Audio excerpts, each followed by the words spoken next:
Howdy, folks. Really should have sprung for a horror-themed intro, but too cheap. Didn't take the time. But anyway, welcome, folks, to a different show today. So it's that time of year. It's the 10th month of the year. Things are getting darker. Things are getting spookier. Halloween's around the corner. I have not ever done a pop culture related stream before, just for fun. Everything is usually politics or religion or Darth Dawkins derangement syndrome based, and so now seems like a good a time as any to do it. And I've been talking with the guest here for a while about doing a show like this, JL Warren from Week in Horror and Bridge the Divide. Mostly he's here to provide his expertise from the Week in Horror angle of his YouTube career. So we're going to be talking about movies, scary movies mostly, movies that are Hmm. good for the month of October leading up to Halloween. And, the one thing about this time of year is usually we start getting into best of lists and recommended lists leading all the way up until right around Christmas when you start getting the best of the year lists and revised best of all time lists. So this is when it begins. I'm not a huge fan of the best horror films of all time because inevitably it's usually like a fight between Texas Chainsaw Massacre and The Exorcist, and it just gets kind of boring. I mean, like, okay, That's true. You can side with either one of those, or you could be wrong. yeah, So yes, oh no, you can side with either one of those, and you could actually be right about what is actually the best horror film of all time. Is what I meant to say, yeah, because those aren't. I mean, I put them in the top 10, but they're yeah. not the best They're ever. both So they're both really good movies, and they're both mm, superlative examples of movies within their horror genres. yes, And people who are film fans and fans of the genre, even if they're not, they're just trying to branch out and like expand their palette. Those are good movies to watch just to kind of see what other people are kind of getting clued in on. Because even if it doesn't kind of float your boat, it could have been a big inspiration for a director or writer that you find later on, and they hmm were majorly impactful to them still are. So with that, I'm going to let J.L. Warren introduce himself, even though I don't think he needs an introduction, but go ahead. Well, I appreciate it, Jefferson. Thank you so much for inviting me on. These are the live streams that I love to do, and welcome everybody to Jefferson Spatch. He's on this side. Sorry, Jefferson Spatchcock's channel. The only live stream where we'll sell you a ticket for the whole seat, but you'll only need the edge. This is going to be a lot of fun. For those who don't know me, if you don't happen to know me in the live chat, my name is JL. I run the Week in Horror podcast, where me and my filmmaker friends deep dive horror films that came out that week in horror history. So we find virtually everything, whether it's foreign or whether it's totally obscure or it's a big blockbuster. We deep dive them all as filmmakers. So it's not really a review channel. It's really more of just like deconstructing these films at their core, which is a lot of fun. We've done that. We're currently in our 5th season, so we're really really proud about that. So 5 years in, and the show's going strong. And of course, if you follow me over at my personal channel, Bridge the Divide, I appreciate that. I've new content coming up all the time, so I appreciate that. But a big thank you to Jefferson, because these streams where I get to talk about. I'm kind of a horror fan. I mean, you can kind of look around my office and you can say, oh, there's some Yeah, clues that say, hey, he likes background's horror films. your background's not blurred. It's obvious. Yeah, Yeah. And so I love doing these. And you typically on Halloween I do like debunking streams where I'll like let's find creepy videos on the internet. It's like, ooh, proof of ghosts. Let's debunk these. But I love talking about horror films as a filmmaker and I guess a connoisseur of the genre itself. So I'm looking. This is gonna be awesome. yeah. So yeah, with that, thanks for that intro. And then for anybody that's out there, go check out his channels if you haven't already. Especially if you're a fan of the horror movie stuff. Week in Horror just had an episode last night. I got to check in for a little bit of it, but I got caught up with stuff and I missed some of it. But always fun. And I owe a special thanks to one of your members who gifted me with another membership, and I just ran out. I'd renewed my premium thing for YouTube because I started trying to do that and watching with ads on. Couldn't do it. Went back to premium. Yeah. Right at this point, I paid that. Somebody gifted me a membership from. I'm like, okay, it must be a sign. This is the right thing to do. Nice. I think that was NANA, who's been one of our long time supporters. Yeah. Yep. He's so generous with making sure people get all the functionality with the badges and the emojis and everything. So he's a really good dude. Yeah. So I need to check in for a full one next week so I can use every emoji if possible. So, I'm excited because we have 4. Okay, so I'll admit, not every episode has great movies. well, Finding 4 amazing films in 1 week is really really tough. But yeah. next week is one of the rare episodes where we have 4 bangers. Like all of them are good. So I'm anticipating big discussion about these movies, and we may even run a little long, but I'm really excited about next week because we got good stuff. Okay. Yeah. Well, in that case, I'm going to have to make sure that I know what they are. Yeah, And we do. So if anybody follows us over at Week in Horror, if you're subscribed over there or you like follow our follow the content in the community post at the end of every episode at the end of every live show on Wednesday, we drop a community post that tells you that to indicate that shows the posters of the films we're going to be talking about in the following week. That gives you a week to watch those movies or catch whatever ones you can. So you can kind of like follow along with the discussion and also provide your own kind of insights in the live chat, which we always try to read and explore with. So like next week we've got um Door uh in, so Door Door in the Woods. Door in the Woods. We have Antlers, which was that Del Toro produced Wendigo film. We've got Bad Moon, which is an awesome underrated practical effects werewolf horror. And what was the was Splinter. Splinter, which is a body horror monster, gross, all practical effects. So I'm really looking forward to talking about those because practical effects are always better than CGI. So I'm really looking forward to those. I think they always land better, Yeah, because it was always. I think it's interesting with the rise of, like, when I was a kid, I was always kind of, I mean, gross out, like the body horror stuff would always get to me. the Um, Cronenberg, The Fly. yeah, Yeah, oh yeah. I mean, that was the height. That was the movie that I could not watch. Somebody describing it to me, I would have to stand up and walk out of the room and when she puts gag a her little. hands on it, when he's grabbing, when Gina Davis puts her hands on his face, and it's just like and all the Oh, pieces come off and everything, and it's just like bughead. the weird thing about that movie, when I finally was able to stomach it and I finally watched it, my younger brother, who was about 8 years younger than me, he started getting into horror films. He had it, and he was watching it, and I think I ended up watching it with him. It was the first time I watched the whole thing, and I remember sitting through the whole thing, and we watched one. It was a special edition where it had the deleted scenes put back in. So there's Nice. like a 20-minute segment in the middle of that movie where he and I are both like, maybe shouldn't have picked bratwurst to eat, along with this movie. And we were both just like, holy shit. No wonder they told him to cut some of this stuff out. It just got gnarly. And, but by the time you get to that ending, that ending, where it's aware of what it's done, that like pleading thing at the end. I don't want to give any more away than that for people who Just haven't do seen it. it. Just do Yeah.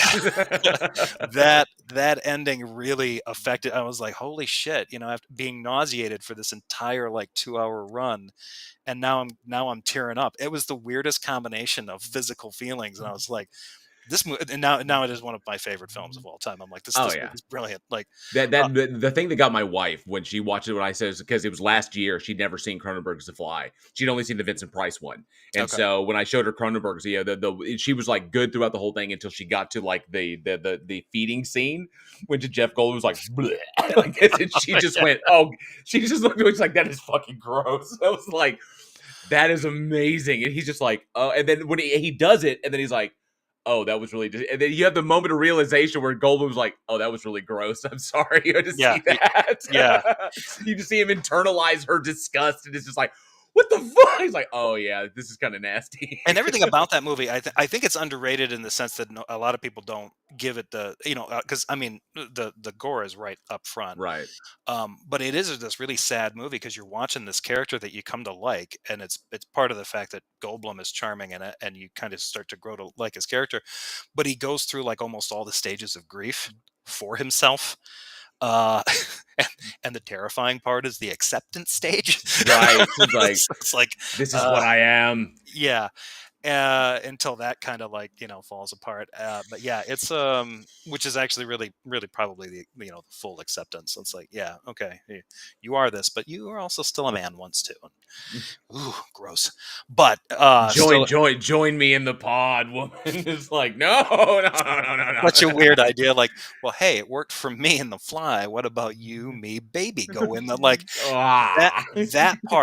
that part was what did it, because out of all the stuff that I'd heard as a kid about the baboon and the gross out stuff, that conceptually, when he said that, that for me, I'm like, that is the most horrific part about this movie, Mhm. is that he thinks that that's a good idea, and your imagination can just run with it because you've already been given like a complete list on like, hey, do you know how gross the human body can get? Well, Cronenberg can show you how. Yes, he can. And then you get that point at the end, like, they're not really gonna do that, are they? And like part of me is thinking like, I don't trust Cronenberg not to do this. And if anybody out there in the live chat has not seen Cronenberg's The Fly remake, you definitely check that out. But also, if you want, like what Jefferson's saying, Cronenberg can really show you, how gnarly it can get. You got to check out Crash. You got to check out Rabid. You got to check out we'll see Crash, Rabid. You got to check out Crimes of the Future.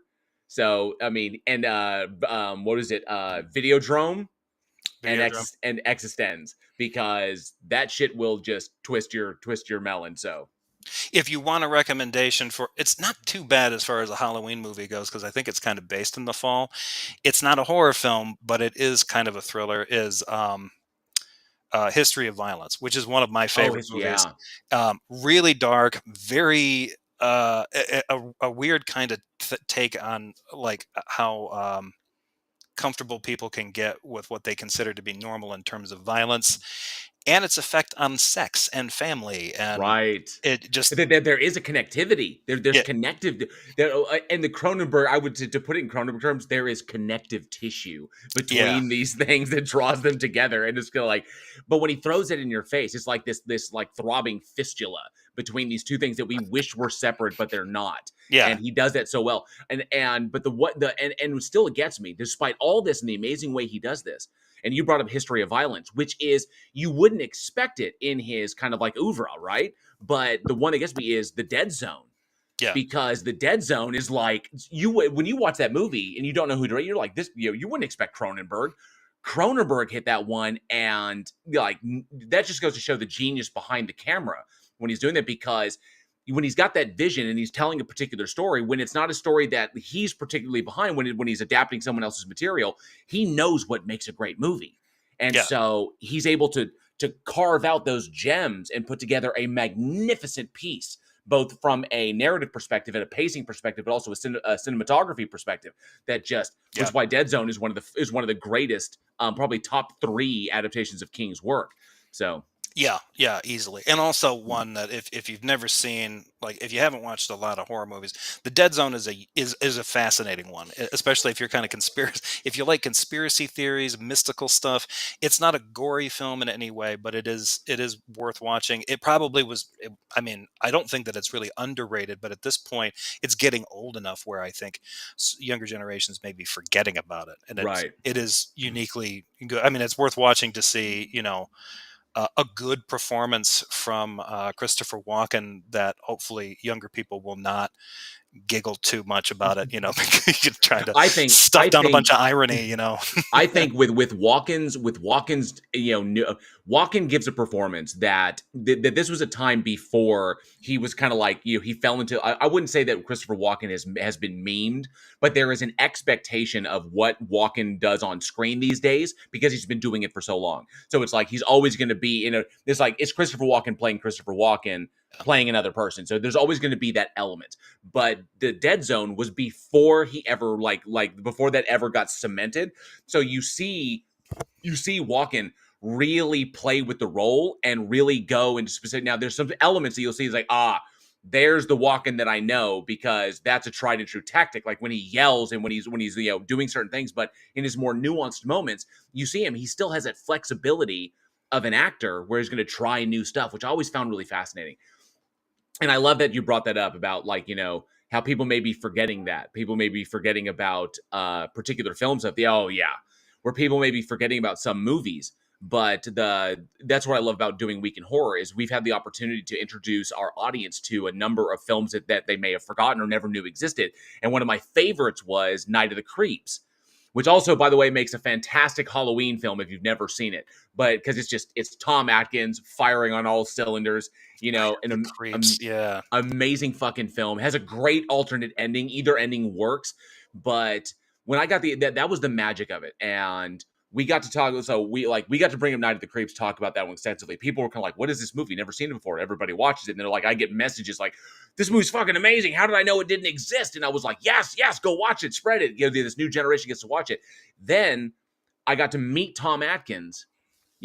As part of it, I got to meet Tom Atkins, and the one thing I want to tell him is like, I do this podcast. With my friends and I, we do this podcast where we talk about films, and it was kind of like we got to introduce a whole new generation to Night of the Creeps, which is my favorite. And the picture of Tom is right there on the wall. I got like that, but we got to introduce this whole like our audience to this film that they'd never heard of, and so we're seeing people like run about it. It's like, and that was just I wanted to let you know that this movie was this special to us, and now a whole new generation of people are talking about it, as far as we can tell, which is amazing. Beyond just like horror fanatics like us, So I love that opportunity to do that, to bring these obscure movies to people. Yeah, I remember. I don't remember if this is the one where Tom Atkins' character is kind of a burnout, but he always answers the Yes, telephone. yes. He owes it like thrill. He owes it thrill me. Yeah, Yes. yeah. And he's like waking up, and in front of him is a coffee table with the most overstuffed ashtray in the world, like it just chain smoked. It's just a cancer blossom is all it is. Yeah, beer, Blah. beer bones and cheap liquor bottles and stuff. And he just grabs them. Thrill me. And that right there, that scene right there when he's standing at the window is like, well, and he's like looking out because everything he's so it's brilliant because he's so fucking noir.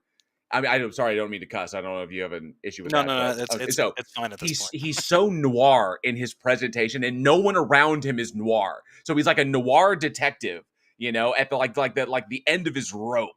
He's so far beyond the traumas that he's experienced. He's just like embedded in that cynicism. And so he's noir and no one else is. Everyone else is 80s teenager shit. So at that moment when he's looking out the window, he's like, well, ladies, I got good news and bad news. The good news is your dates are here. The bad news is they're dead. And I'm like, yes! Fucking yes! To give people some kind of context on it too, that movie Night of the Creeps was written and directed by Fred Decker, who went on to do, and maybe he did this afterward. The Monster Squad. He did this one with Shane Black. This was one of Shane Black's first. Shane Black of Predator fame, for those who don't know, the guy, the original Predator in 1986, who dropped that bomb. Yep, and he was one of the. This was one of his first writing gigs, I think. And he and Fred Decker went on to work. They worked on other stuff since then, but Monster Squad also. I mean, I'm not a huge fan of this movie, but it is fun, and it also has that same thing in the same way that like a Shane Black is really addicted to. I love that sequence where the Frankenstein just shoves him over. It gets me every time because he just comes out of nowhere. Boom! It's like, oh shit. The fucked up thing about their movies is, and it sort of like became kind of a defining aspect of like 80s, the way that 80s movies would kind of treat kids, because you saw this in like Explorers, treating kids like adults. Like misguided adults, and even surrounding them with adult characters that were probably inappropriately, like never didn't talk down to them. It was more or less like, they were basically like an adult that wasn't allowed to drive, drink, or smoke. And in some cases, maybe they could drink and drive. It just depended on like, their sense. That was the Corey Haim, Corey Feldman era. Yeah. Of teenagers. Like they have that maturity beyond their years. Yeah, and they're basically involved in things where it's like, look, like fucking Flight of the Navigator. It's like really, it's like like top tier, like top tier adult level thinking for this fucking like 8-year-old, he's like 10-year-old kid who's in this fucking alien ship. I love it. Yeah, and he's handling shit better than you'd get. Like, I know, right? I can reconcile this. This is good. Yeah. This works. Yeah, we'll figure this. Like you have been pulled forward in time by a lot. Like your family's gone. Like, and he's just sort of like, I'm like, look, sheds a few tears, and soldiers on like a badass, and I'm like, I love it. And he's like, okay, well, we got to get it's. I always credit the scene where he watches the Twisted Sister video on MTV, and he's just like, I got to get back. That's a Fred Decker character kind of moment right there. Fuck this shit, I'm going back. And yes, and Bree is right in the live chat. Bree is fantastic because you got like kids who can operate with this kind of functionality that's just beyond their years, while still dropping lines like "Wolfman's got nards," which is fucking amazing. Oh, love it! I love going back, and plus it's a once you what because you have the original Universal monsters, which are kind of like the entry. What I would say would be the entry point for the vast majority of horror. Those monsters that are inspired by the writings of like the literature kings, or the kings of literature, the icons of literature of the turn of the century, Yeah. and those things inspired by the tales that we would tell ourselves, from Europe, going from like Europe to America. And then you have Hammer that kind of takes the baton from there and reinvents these characters and reinvigorates them with not only color but also gore and violence, and really brings out the monster in these things. Whereas Universal was more about the humanity of the monster and the dichotomy between those two. And then Hammer just goes full blow. Yeah, these are fucking monsters, and we're gonna make monster movies about them, and they're freaking amazing. You got Christopher Lee and Vincent Price and Peter Cushing, and then it kind of through the 70s it gets interesting, because then you have the onslaught of the slasher genre, when it really became a solid thing in the late 70s, Texas Chainsaw Massacre, and then moving forward with Halloween in 78, and then of course Friday the 13th in 1980.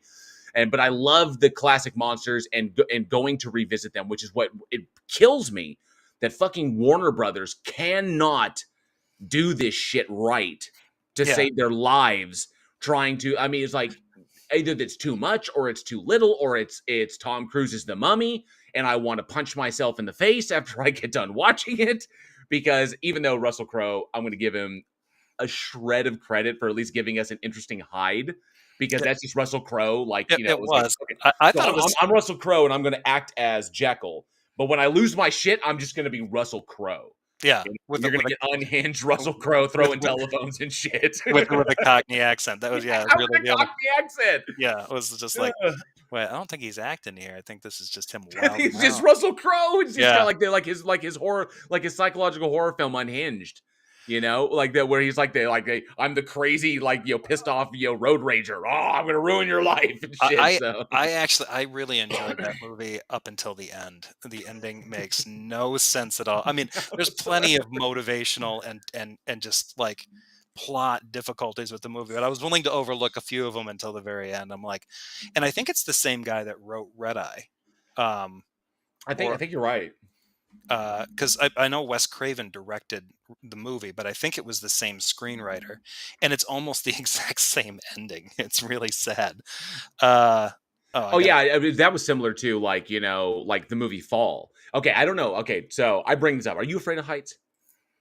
Like, am really? not real. I mean, no, not really. It's not a phobia. I would Okay, get well, nervous if I was I way up high. I'm not. I wouldn't say I'm phobic of heights, but I have, like, fallen, from distances, because when I was a scout, we would go rappelling, and I've had incidents where I've, like, fallen down the face of a cliff, some 20, 30 feet, because something slipped, or my brake slipped, or something of that nature, and I've had that happen. Right. So I actually am afraid I fear heights, like that depth right there. And there's a French term, that the call of the void, that is often. Have you ever heard of that? What that? You're familiar with that term? Yeah, the idea where it's sort of, yeah, that Yeah. So the it's compulsion. a vertigo sensation of, Yeah, like, the compulsion to fall when you're looking at great height, and I kind of suffer from that. Which, so, like, falls really, really scary to me. Like, really high. So there was a movie came out called Fall. And the reason I'm bringing this up is because I saw this movie. I was like, I saw the trailer. Like, I don't know if I can fucking watch that, because I could watch movies that make me physically ill, and I'll be more apt to like Brain Dead, okay, or no, like Dead Alive, like Jackson's Dead Alive, which actually makes me physically ill. But I could watch yeah, that 100 times rather than. I was like, Fall. Oh, I don't fucking know what that. Those long shots of, like, the tower. I was like, no, but I did watch it, and then I was pissed off in the third act, because, just like you said, like Unhinged and like Red Eye, just like that, when you're looking at a movie like that, and I was like, because Fall, the third act of that, is just 47 meters down. It's literally the exact same thing. oh, It's okay, like I was like, but I saw 47 meters down. I was like, 'cause scuba diving is cool and sharks are cool, and I like to see how they do the sharks, like, fucking the shallows with Blake Lively. That movie was great. That was really well done. You know, the ending is a little kind of like, really, would that happen? The, fluid dynamics, the physics of water. I'm not really sure, but it was entertaining nonetheless. But I watched that. I was like, oh shit, they just did the 47 meters down ending. That's what the fuck, and it's just totally, it just kind of like killed it for me. yeah. See, I keep meaning to watch that movie, because mostly because I've been keeping an eye on that director, Seth Mann, because he's actually a good director. But a lot of the stuff that he's done so far has been under the what's that guy's name? Russell Emmett or something like that. He's Hmm. the guy that does the Yeah. geezer features. Like the yeah, um, the straight to video or straight to streaming. With stuff with Malkovich or well, it was a lot of God. Why am I blanking on his name? Um, Jesus, why am I blanking on his, from Tip Die Hard? my tongue, tip my tongue. When you try to access information like that from the back. Bruce Willis. What Jesus, Bruce Willis. shit? Yeah, Ben Swartz says, "Hey Jail, what did you think of the Lee Cushing 1959 mummy with the random swamp?" Yes, so yes, he's right with it. But they kind of like there's like there it is, and it's like it was like they go out like there's no mention of this, and then they go out and there's like this random swamp where the whole like climax takes place, and okay, so anything with Lee, Cushing, or Price. I absolutely fucking adore because the chemistry between those leads is phenomenal. And not to mention that even when playing a character like the Mummy, Christopher Lee can emote like a motherfucker. His eyes say everything. So even when it's just like, when he's just, oh, like even that fight scene, where it's just like, oh, between him and Price. I love that movie because every time they do the close up, every time they bring it in on Lee's face, you see everything you need to see in those eyes, and it's all the nuance of the character, the lost humanity, the monstrous motivation. All of it is there, and then you see Cushing. Then you juxtapose that against Cushing, who's using he has access to his entire toolbox, and then Cushing recognized that. That's what I loved about Hammer horror, particularly these actors. It's because it allowed these actors to convey these emotions and to convey these kind of internal arcs without having to say anything. Hammer was a master of showing, not telling. They realized that horror can be dragged down by exposition. You yeah, only say what you need to say and let the performances speak for themselves, which is why they were so brilliant. And so anytime that Cushing and Lee or Price was involved, whenever you had one of those three legends there, I loved seeing that. Not to mention, Price. Price was unmatched. He's had this level of kind of like self awareness, but not really. I'm like I'm in a movie, but I'm not really. I'm not oh in a movie. I yeah. loved how he brought that to it. It always made it work. Well, it was a master class Oh yeah. in high class snark.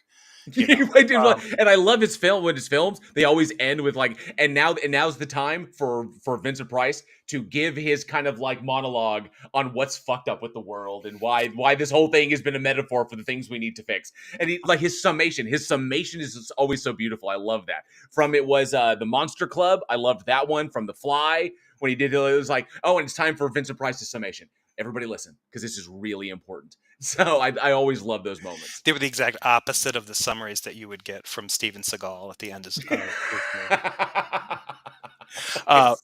so that being said, let's get into this a little bit because I think for the most part, most anybody knows that we know the mainstream horror movies that would get recommended, like I mentioned before. Texas Chainsaw Massacre, if it's a slasher flick. You want to see something with ghosts or the devil in it, Exorcist is going to be one of Right. those ones ticked off. Let's start with like five. What are what for you are like five kind of essential horror films you think people should see that they may not get recommended to them in like some of the usual lists? Okay, so I would say like the absolute five essential horror films you have to watch is number one would be The Thing. Will always be The Thing. So John Carpenter's The Thing is my number one horror film on every single list, even though technically it is like horror science fiction or science fiction horror, however you want to like line that up. But its number one is going to be The Thing because it is a fantastic example of just like filmmaking and storytelling in and of itself, and it doesn't lend itself to any of the tropes that were being established by the slasher genre or other typical stuff. In other words, you have a cast of characters that you have like a number of characters that they're all intelligent, they're smart, they think through their decisions, they're in an untenable situation, and yet they don't fall prey to their emotions. We acknowledge that the story is true to who these people are and how they face this particular like this like extreme scenario and don't let it overwhelm them, and they handle things appropriately. So it's a wonderful thing. Not to mention what the implications of what is going on are so extreme and the stakes are so high. And I love it, but it's told in a very nuanced and very analytical style. And of course, the practical effects, which is the practical effects that Rob Bottin worked on for over a year and damn near killed himself to make. this film is a testament to the dedication and craft of these individuals. So The Thing would be number one. Number two is definitely going to be Night of the Living Dead. George Romero's Night of the Living Dead, original 1968, 68, 69, 68, 68, 1968. 68, yeah. Right.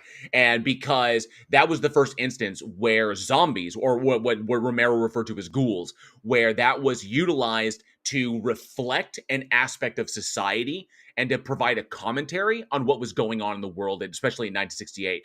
The idea of having a black hero, of having a black protagonist who not only is your hero, but takes command of every single situation. He plans, he executes, he handles shit. Like, he handles everything, and all the way to the end, and then gets popped right at the very, very end.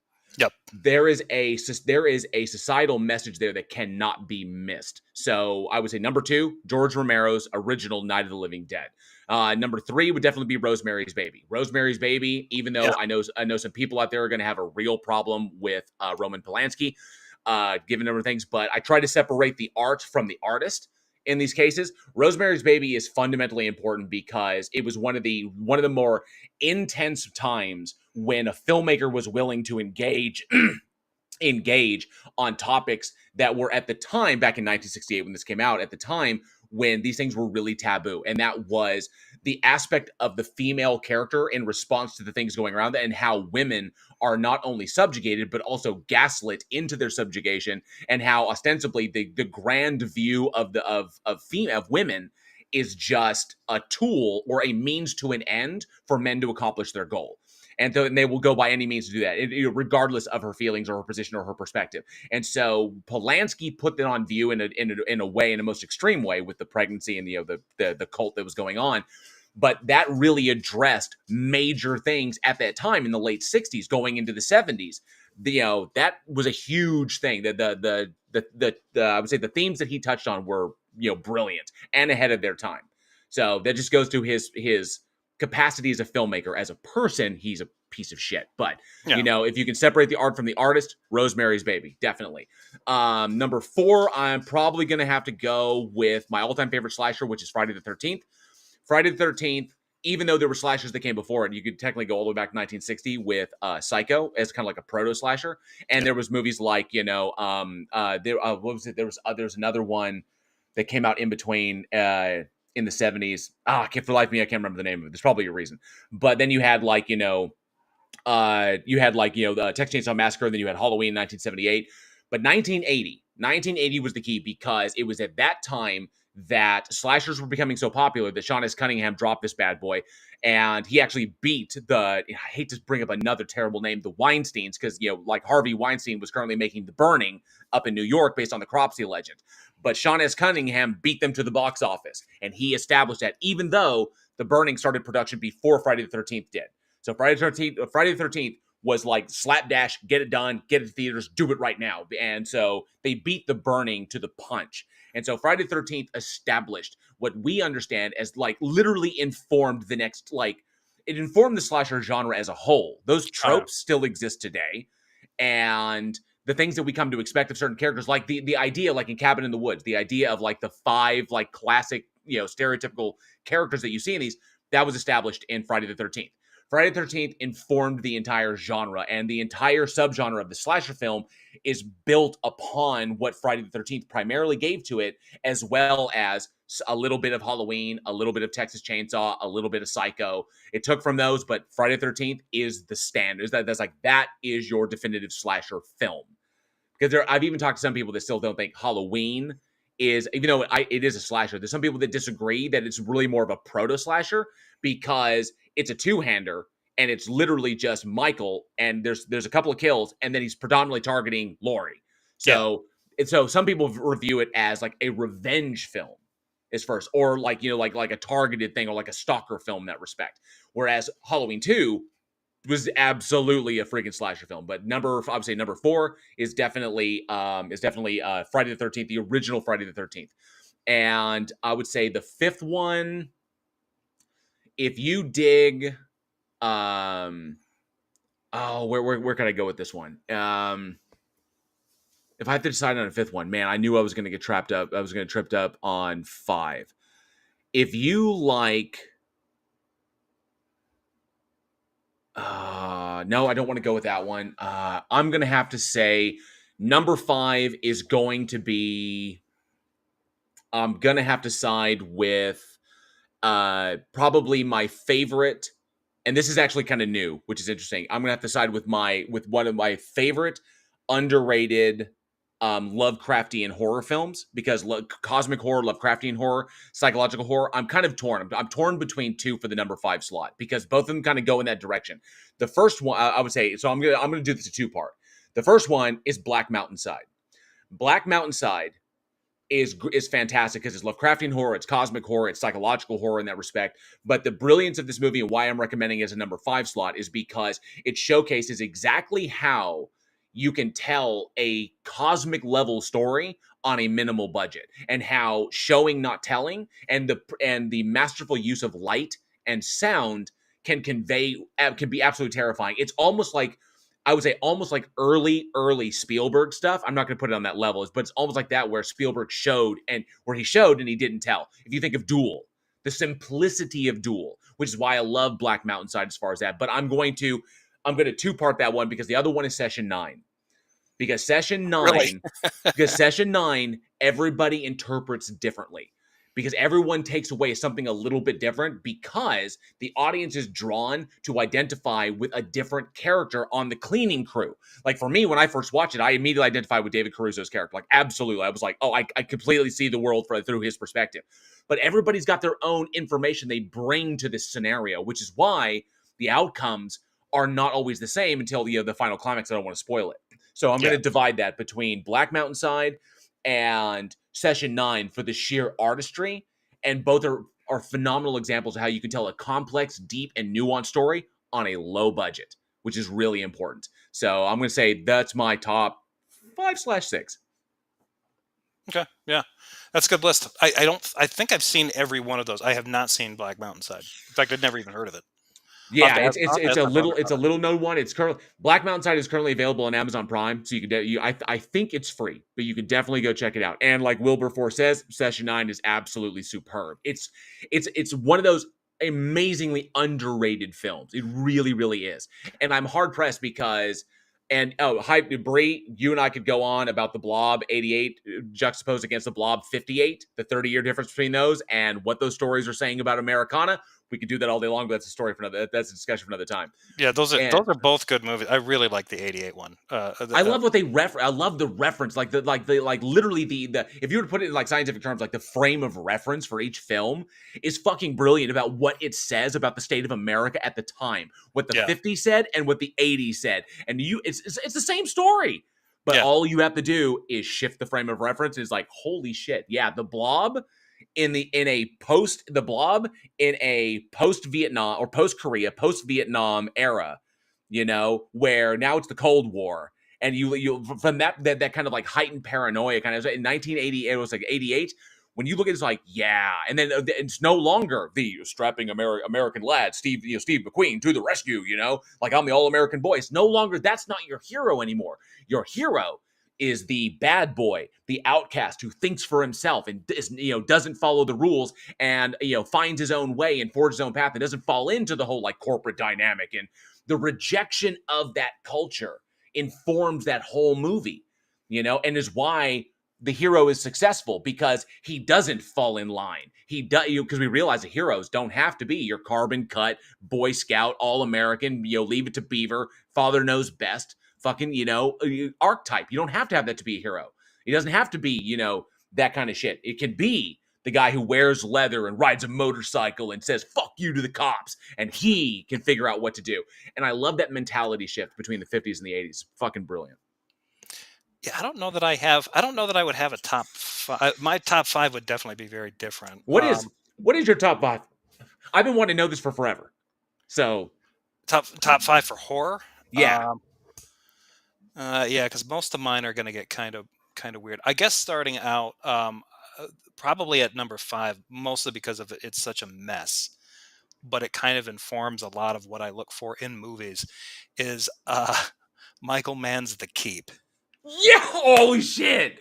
Yeah. Fucking awesome. Yes, So the keep is great. Keep is fantastic. yeah, for people that don't know, before film bros freaked out about Christopher Nolan, and to a lesser extent his brother Jonathan, they used to be really obsessed with Michael Mann because of producing Miami Vice, but also doing Manhunter, and then Mhm. Heat, and Last of the Mohicans, which is an amazing movie because it's essentially like a romance. It's the cover of a romance novel set Not to to mention new age. Collateral. Not to mention Collateral. Collateral, yeah, Collateral's Yeah. a good one too. Yeah. But any of those movies are all just really different. I don't think people really give him credit enough for how weird his movies are. And the oddball thing is that like Black Hat, I think, is like his weakest movie, and the Miami Vice movie that he redid, That was because they're so bland. right. His stuff is better when it's weird, and The Keep is the weirdest one. It's him straight out of London Film School. It's shot like a fucking art house movie. It's essentially just this kind of weird popcorn monster science fiction horror, complete snooze fest. It fails in a bunch of ways, except for the fact that most of the actors in it are amazing. It's got Ian McKellen in it. It has Gabriel Byrne in it. It has Jurgen Prochnow in it. It has Scott Glenn, who's not an amazing actor, but he's still a hell of a dude. Oh, come on, man. I love me some Scott Yeah, Glenn. I Scott, mean, so do I. But I mean, Silence of the Lambs. He was. yeah. I would say, if you really appreciate Scott Glenn, you got to see him in The Leftovers, that HBO series, The Leftovers, because he was great in that. He was really Oh, fantastic. and yeah, Yeah, I've only seen a few episodes of that. Yeah, I didn't watch all of that, which is I should have watched more of it because I really like that author. But yeah, that would be number five because The Keep is nice. this really strange. And I'm not a big fan of F. Paul Wilson stuff, but it's based on the Adversary Cycle, which is I Hmm. tried reading the book that it was based on. Absolutely bonkers. And super corny.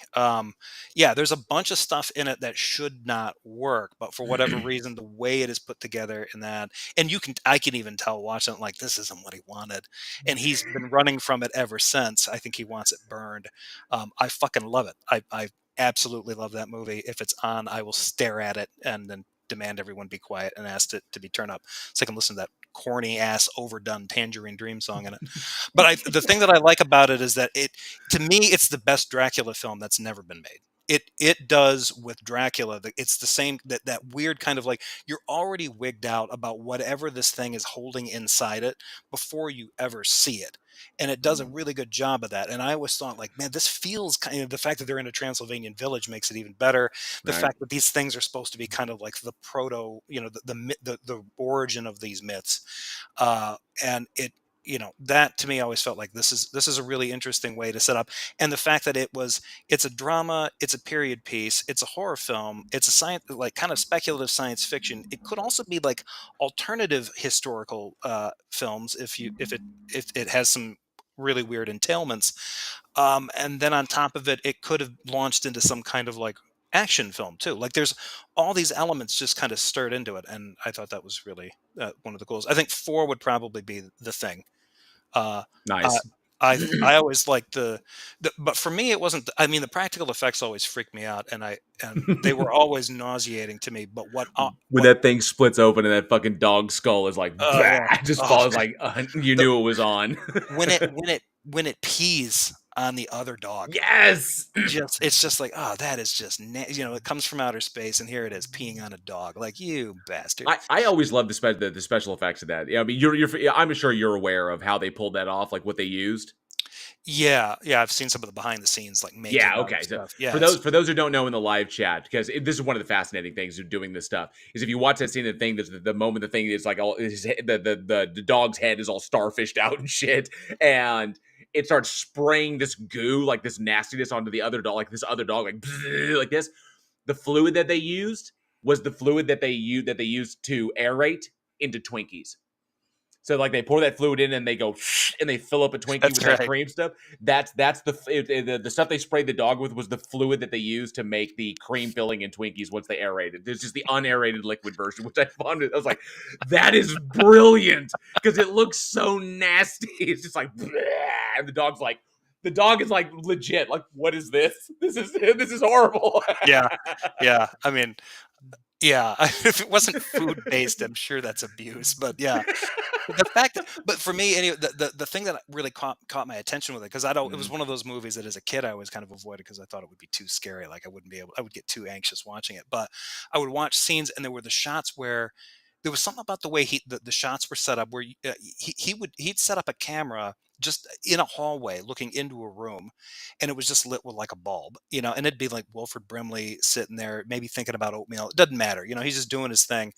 And there was something about the way the shots always looked like somebody that these guys were being spied on without it looking voyeuristic. There was something almost, and he has Carpenter has a weird knack for that because Prince of Darkness does it.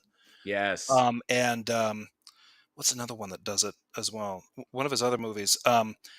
There'll just be these moments where like it'll just be a simple straightforward shot, and it won't be you won't be looking at anything dark or nasty or any kind of special effect. It's just creepy. There's something about the lighting, there's something about the angle. It just works. And that was what drew me in, and then I actually watched it, and the performances in it are great. It's a great take on like paranoia and just sort of like humanity failing at Yeah. a point when it's supposed to rise above, and all the guys are actually kind of capable of doing everything, but this thing's got them beat, really. It's just like it's but yeah, it's just a great piece. Let's see, keep that one. Probably third on it would probably be Jaws, just because I think Nice. because it covers so many. Most people have seen it, but it's creature feature. It's a summer adventure. It's I don't like watching it around Halloween, but it's a great horror film in the fact that it'll give you a phobia of fish and water. And it's Um, slayed in that opening, that first 5 minutes. yeah, Like something is happening. We can only imagine the horrors that are happening underneath that water that we yeah. can't see, and then all of a sudden, "Wah," and then gone. Yeah, and the fact that it Yeah. can turn something, there's the basic split between the fact that this is happening like the best time of year for this island community. It's summer, it's sunny, it's beautiful outside. There's nothing to worry about unless you want to cool off in the ocean. There's a thing down there that's gonna tear you to pieces. Yeah, so I mean that's always been the big one. As far as like, I don't know about the second one. What I would pick, probably. Oh, probably Eraserhead. Mostly because of Interesting. yeah, mostly because I don't think that either Eraserhead or, what was the other one? What was the highway one? Lost Highway. Oh, I Lost Highway. Yeah, I don't think that Lynch gets enough credit for the kind of horror elements in his stuff, especially like kind of that dream logic aspect to it. Yeah. And I thought that like there were aspects, especially there were things that were cut out of Lost Highway. If they had been left in, I think it would have been easier for people to identify it as a horror film. But I think your Racerhead, um, because it's still kind of considered like one of his foundational works. Right. I think it's really good as for people to watch because you can make a movie that's unsettling in really kind of just domestic ways. It's just dream logic and sort of in pure visual storytelling in a way to kind of just upset you. Um, my criticism of it would be that I think that some of it's a little too ambiguous, and so people can take it, and it can almost be completely arbitrary. But as like a film, as like making a film and establishing uh, atmosphere, I don't think anybody's really touched him with that. So that one might be somewhere, that's third or fourth. It's somewhere in the mix. Um, as far as my number one pick for a horror film, Yeah, what you got like number one? I maybe it's probably another genre bender. Actually, you know what? I'm going to take back Eraserhead and put in Bone Tomahawk. Oh, nice. Kurt Russell, yeah, great Because it's Kurt Russell horror film. Yeah. yeah, it's another genre bender. That one only because I like the fact that I don't think it's an essential film, but it's one that I like because it feels like an old fashioned western, and then it starts mixing in this horror science fiction element into it, and then by the time you get to the end, it just turns into a pretty much straight up snuff film. Oh yeah. Um, the fact that that guy, and I don't know, maybe in real life he's probably a real creep and an asshole, but his the idea that you would guide an audience into a movie where you've got pretty good pacing, you've got a good narrative, you have a hook, people want to like, what are these things, what are they doing, and then you have good dialogue, but it's very old fashioned, kind of idiosyncratic. It works. Characters are well fleshed out. None of them feel particularly stereotypical or anything, only to get to an ending that is just where you get split in half, balls first. It's fucking, it's brutal. I loved that. When you bring up Bone Tomahawk, and one thing that I always loved about that is that um we can thank like projects like Deadwood for bridging that gap between Yeah, like old west style, like visions of the old west, with a kind of like, like how we converse with each other today, whether it's like scatological terminology or what would feel anachronistic, but in actuality it wasn't, and that like these concepts that we would consider to be like modern actually can apply in, like in a period piece, like something set in the late 1800s or beyond that. And I credit like projects like Deadwood, which is, one of the best things that was ever on HBO. I credit projects like that helped us to understand these things and see them in kind of a new light and kind of reinvigorate the Western genre, where we yeah, can tell a Western, we can have a classic Western tale that, but still connect it to. So we're like, oh, these old time, because you think a lot of people think Western, they think like, Bonanza or like the Rifleman or, Rawhide shit. It's like, no, man, the Western genre in itself is applicable across many genres. Like that yeah, style is applicable across many genres. And you can have those contemporary, what we consider to be modern tropes in the Western genre itself, which I absolutely love. And Western horrors are so fucking rare. They don't like legit Western horror. It's either like Western crime, Western adventure, whatever. But I love Western horror films, and there's not many, and it's a very difficult genre to do. And Bone Tomahawk knocked that sucker out of the park. yeah. And it's kind of weird because it's in kind of a rare spot, and it's a weird movie for me to recommend to people, because every time I recommend it, like, one person will come back and be like, "Well, that was educational," and then another person will come back like, "Well, that was mind blowing. I didn't think that you could even do that with a movie." It was weird. It felt like I was watching Lonesome Dove, and then all of a sudden it turned into like straight up, Terrifier. yeah, yeah, Terrifier or Saw. Like, what the fuck was that? Like, yeah, yeah, it plays with you. I think for the number one spot, there's two movies that I think affectionately kind of hold my number one spot, and they're both Mhm. for very different reasons. And it's probably The Fly, because I think it hits so many like emotional beats, plus the body horror element. That I think I don't even know too many movies that really recent horror movies that really do body horror as well as Cronenberg did. Right. Um, and then for on the other flip side of it, Cabin in the Woods, for the way it just dissects horror tropes. Like, you can watch that movie repeatedly, and even though it's set up to be the kind of forgettable kids go to the cabin and get slaughtered and picked off, you can keep picking up different bits of analysis that Whedon and Goddard put into that screenplay. Just like the different layers, like the fact that they're like, oh yeah, everything about this is being arranged for them. They're being doped to fulfill these roles, to get these Yep. archetypes down, and then to get to that ending where where it is literally hopeless. And the message of the movie is that, the old are more than willing to sacrifice the young and their future for a dismal present. Just to buy a little bit more time is the darkest lesson in there. So yeah, probably those two are at the top. But It took me a couple of watches, but I finally got it, and I love it. And, despite any problems that people may have with Joss Whedon, and of course Drew Goddard is absolutely amazing. I love I've been fans of them since the original Buffy the Vampire Slayer, and I watched Cabin in the Woods because Joss Whedon was involved, Drew Goddard was involved, and there were a lot of elements that there was a lot of connective tissue between Cabin in the Woods and Buffy the Vampire Slayer and their previous work. And so you see like a lot of like reuse. It's like, oh, that's a nice little callback. That's a nice callback. Like the whole like, the cells opening, like all the monsters coming out is totally pulled from season three of Buffy the Vampire Slayer. They just on a oh yeah, much more epic scale. yep, But the one thing that got me and why I love that movie so much is how it so lovingly shits on the audience, yes, because it's a commentary on not only the genre in and of itself, but the audience that consumes that genre and the demands the audience makes of that genre.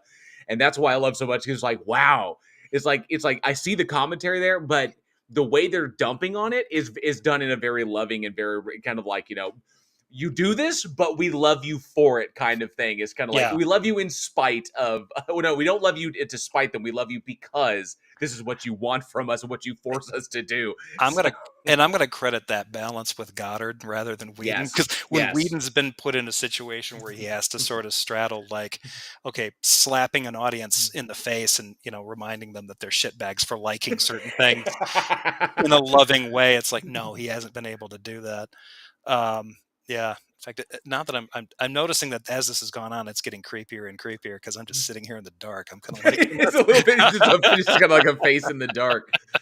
That's an excellent top five. I love that very, very much. There's a couple things that people popped up in the chat. Wilberforce said Leftovers is my favorite TV series ever. I friggin' love that show. It's amazing. Even as an atheist, I love that show. It has some fantastic, phenomenal acting and writing. Is all I love that. I also love, and just to say that who was it brought up? Guru Lady brought up The Keep on DVD. Her dad's favorite movie.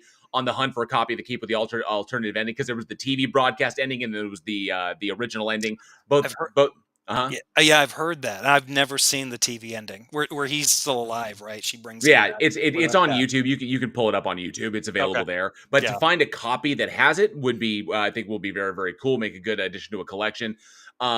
You're right, Guru Lady. Frailty is a very underrated horror film, psychological horror film. One of Bill Paxton's best. It was actually, I think, it was his directorial debut. Is when it Yeah. was the first movie he ever directed, and he and Matthew McConaughey were phenomenal in that film. Like everybody was on all cylinders. And Peter Guns asked me, so this is interesting because this is kind of like a Halloween inspired film, Oh, I see that Bree said not a single Raimi film made either of your lists. I was going to mention, I think, and I've only seen it. I think I've only seen it 3 times, but I think my favorite horror film from him is Drag Me to Hell, just because it's like his tribute to himself, It and kind of is, yeah, yeah. and a master class. And like, hey, if you want to do a Sam, like people had done it and had attempted different things with it, and then all of a sudden he's like, it was after the Spider-Man movies, he just decides, you know what, kids, hold my beer, I'm going to show you how this is done. Show And you how it's fuck, fucking done. fucking A, he did. Like, I remember seeing that in the theater, and it was just like, that was, I mean, there were people that were, I mean, I was laughing my ass up, especially when you get to the screaming goat part towards When the the end. freaking possession shit was amazing. I was like, Yeah. Raimi is back in form. Yeah. The jump And scares are perfect. The I was like, sound that is not a design. Lamia. That is a goddamn deadite. Yeah. We know what a deadite is, Sam. That is a fucking deadite if there ever was a deadite. It's like, Yeah. come on. Yeah. That, I mean, I remember seeing that in the theaters and walking out of it, loving it, being like, holy shit, that's probably, And that and and that I loved ending. The Gift and other, some kind of Oh. slower burn movies that he's done. But But yeah. that ending of Drag Me to Hell, I was like, you knew something was gonna happen. Yeah. It's like something's gonna go down. It's like, but then the way that was shot, it was like I was like, even I was kind of like, okay, the ending of Drag Me to Hell got me like like the 2013 Alvarez remake of Evil Dead. Like the first 5 minutes of Evil Dead that left me with my jaw. I was like on the floor. I was like, what the fuck? So you see that, like how it built into that moment. I was like, and then Evil Dead. And I was like, holy shit, this movie's gonna be awesome. And then the last 5 minutes, like the last moment, the whole train station sequence, that got me in Yeah. Drag. I was like, holy shit, he fucking went there. Like that girl, she's gone. She's Well, really gone. and not only that, but he does this thing throughout it where he's laying this stuff out where, like, she's not making good choices. She's not a good person. She keeps compromising. She keeps laying this out on other people. She keeps looking for a Any way to. means to justify her position. She's just Yep. like, looking for any corner she can cut or any angle she can play. I gotta hand it to Justin Long, because you actually feel for him at the end, because his I fiance felt gets so sucked bad. into hell. He's got no idea what's going on, and then all of a sudden this happens, and he's like, I mean, sorry, I hit my mic, but he's like, no clue, completely Yeah. clueless. He's like she's going through some tough times, but now she's okay. Everything's great. We're gonna go Yeah. on a trip, and then And she was having some issues at the parents' place, some things like that. He was skeptical about the psychic that she went to, and then all of a sudden, and then he's like, and he's sitting there, he's like, what the? You imagine the first second, I was just like, what the fuck happened? What yeah, is going on? I was trying to save her from an oncoming train that I was certain was going to kill her. But the good news is Train didn't kill her. Bad news is hell's real and it's hungry and it ate my fiance. Like, Hell right? is real. And hey, my whole paradigm, and then in that moment, his whole paradigm just credits. It's like, Credits. it's, oh, drag me to hell. You're Yeah. done. It's Yeah. like, I feel bad for Justin Long. He has the worst track record when it comes to horror, like what happens to him in horror films. That guy gets no justice whatsoever. It's Never. like, bring Justin Long in, turn him into a walrus. Bring Justin Long in, psychologically scar his character for all eternity. I I can't. love everything they throw at Barbarian. I don't even, it's like, I Oh love it. man. Yeah, Yeah. Barbarian was a good. I enjoyed that one.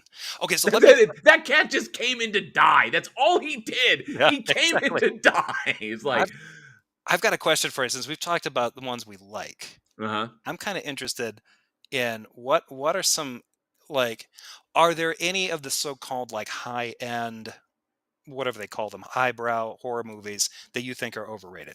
Uh, overrated highbrow film.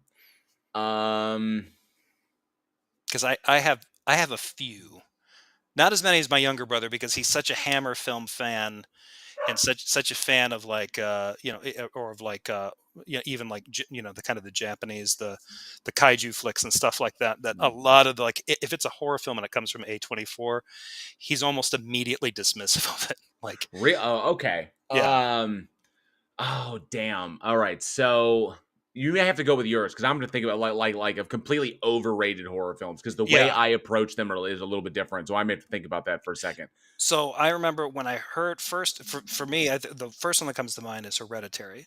Um, Uh because I was really excited to see it. I heard the build up on it, and I was like, well, this guy looks like he's got something going on. Like all the actors in it, looked like it was going to be really good. I watched it and was not surprised or scared, or there were several moments where I laughed at it. So I don't know if I'm just not. I haven't gone back to rewatch it to see, like, if am I missing something. Since then, I've seen a couple of articles that have come up that have kind of criticized Ari Aster's movies because I watched that one, didn't care for it, didn't get it. Like, I don't understand why this would be considered, like, I like, maybe it is a great film in terms of like dealing with the narrative of like a broken family, or a history of trauma or something like that, but it's not at all scary. And then I saw Midsummer, and it was sort of the same thing, where it was like, yeah, there's some creepy moments in it, and it's kind of hard to figure out what's going on. But I, yeah, it just they did nothing for me. I was just I could just huh. Damn. Okay. So, well, I disagree with the idea of that because Hereditary, I absolutely loved. I loved that film, from both a filmmaking perspective and as a perspective of the audience, so the story it was trying to tell, and I loved that putting the pieces together along with the not really knowing like who is the protagonist, and then getting different aspects of characters. Like Toni Collette is just fucking legendary in everything that yeah she I does, yeah and following her along in that arc when you recognize that this woman who is obviously a victim of trauma in her own life and is now a mother herself, and you see how what informed her trauma is informing her role as a mother, and how she actively tries to fight against that, but that moment when she ultimately gives into it, like the dinner table scene when she fucking flips out, is just that had me riveted. I was like, holy shit, because that's literally like 17 years of the shit that she's been holding in, and she has never said it because she's like, I don't want to think that because and so, but she finally breaks through, and then of course the sequence with Gabriel Byrne when he's just like bursts into flames, and then realizing at the end there is no protagonist, that this is all like the bad guys, this is all set up and planned from the beginning, and the kid, the innocent kid, you're fucked. So that one kind of blew me away. Midsummer as well, because of how it tackled grief, and how grief pervades everything. It just infects everything around you. I've experienced grief to that extreme in my own life, and that resonated with me a great deal. So A24 has always been pretty solid. If there is a company unlike A24, if there is a company that I would think that I feel kind of like gets way more buzz than it should, is definitely Blumhouse, because I will definitely say that. Now this is weird because it's coming from like a personal thing. The Conjuring films, and So the Conjuring films and to an extent the Insidious films, I feel are both like extraordinarily overrated. Now, the Insidious passed part one because the first Insidious film was really good. Yeah, That it was one pretty got good. me.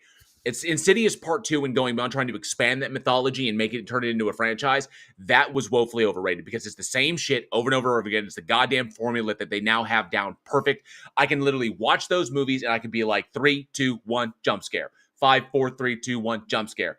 And you can just, they're just boring to me at this point because you know what's going to happen.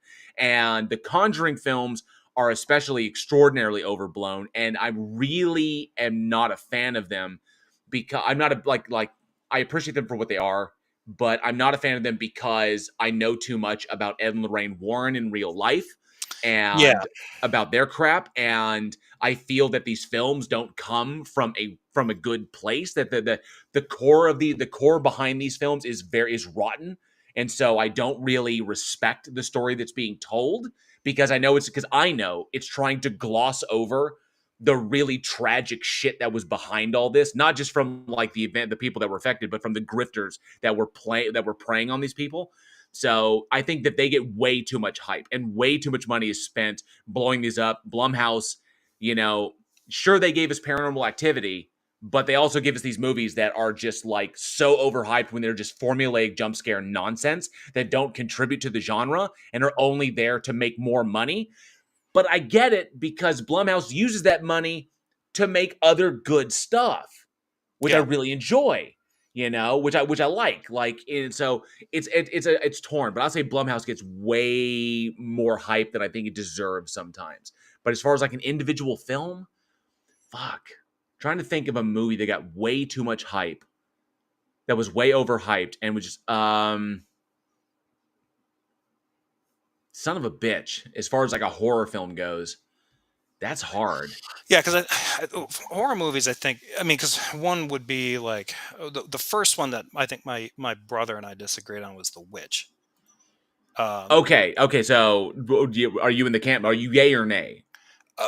More yay than nay, but I'm a Okay. little bit mixed at like if you're looking for like thrills in it, it's not that kind of movie. But as far as like the atmosphere in it, I thought was effective. Which is, I've seen movies from that guy since that I haven't. Well, I mean, So some of it's Robert Eggers. Robert Eggers, yeah. Yeah. Like I kind of liked The Lighthouse in the sense that I it's I sort fucking of love The Lighthouse. it's absurd, but I enjoyed the kind of intensity of just these two guys kind of losing their shit in this thing. And as long as you kind of don't take it to there's this idea I think when people are like, oh well, this guy's showing up and he's doing it in black and white and it's supposed to mean this. I'm like, yeah, kind of, but he's also kind of having fun.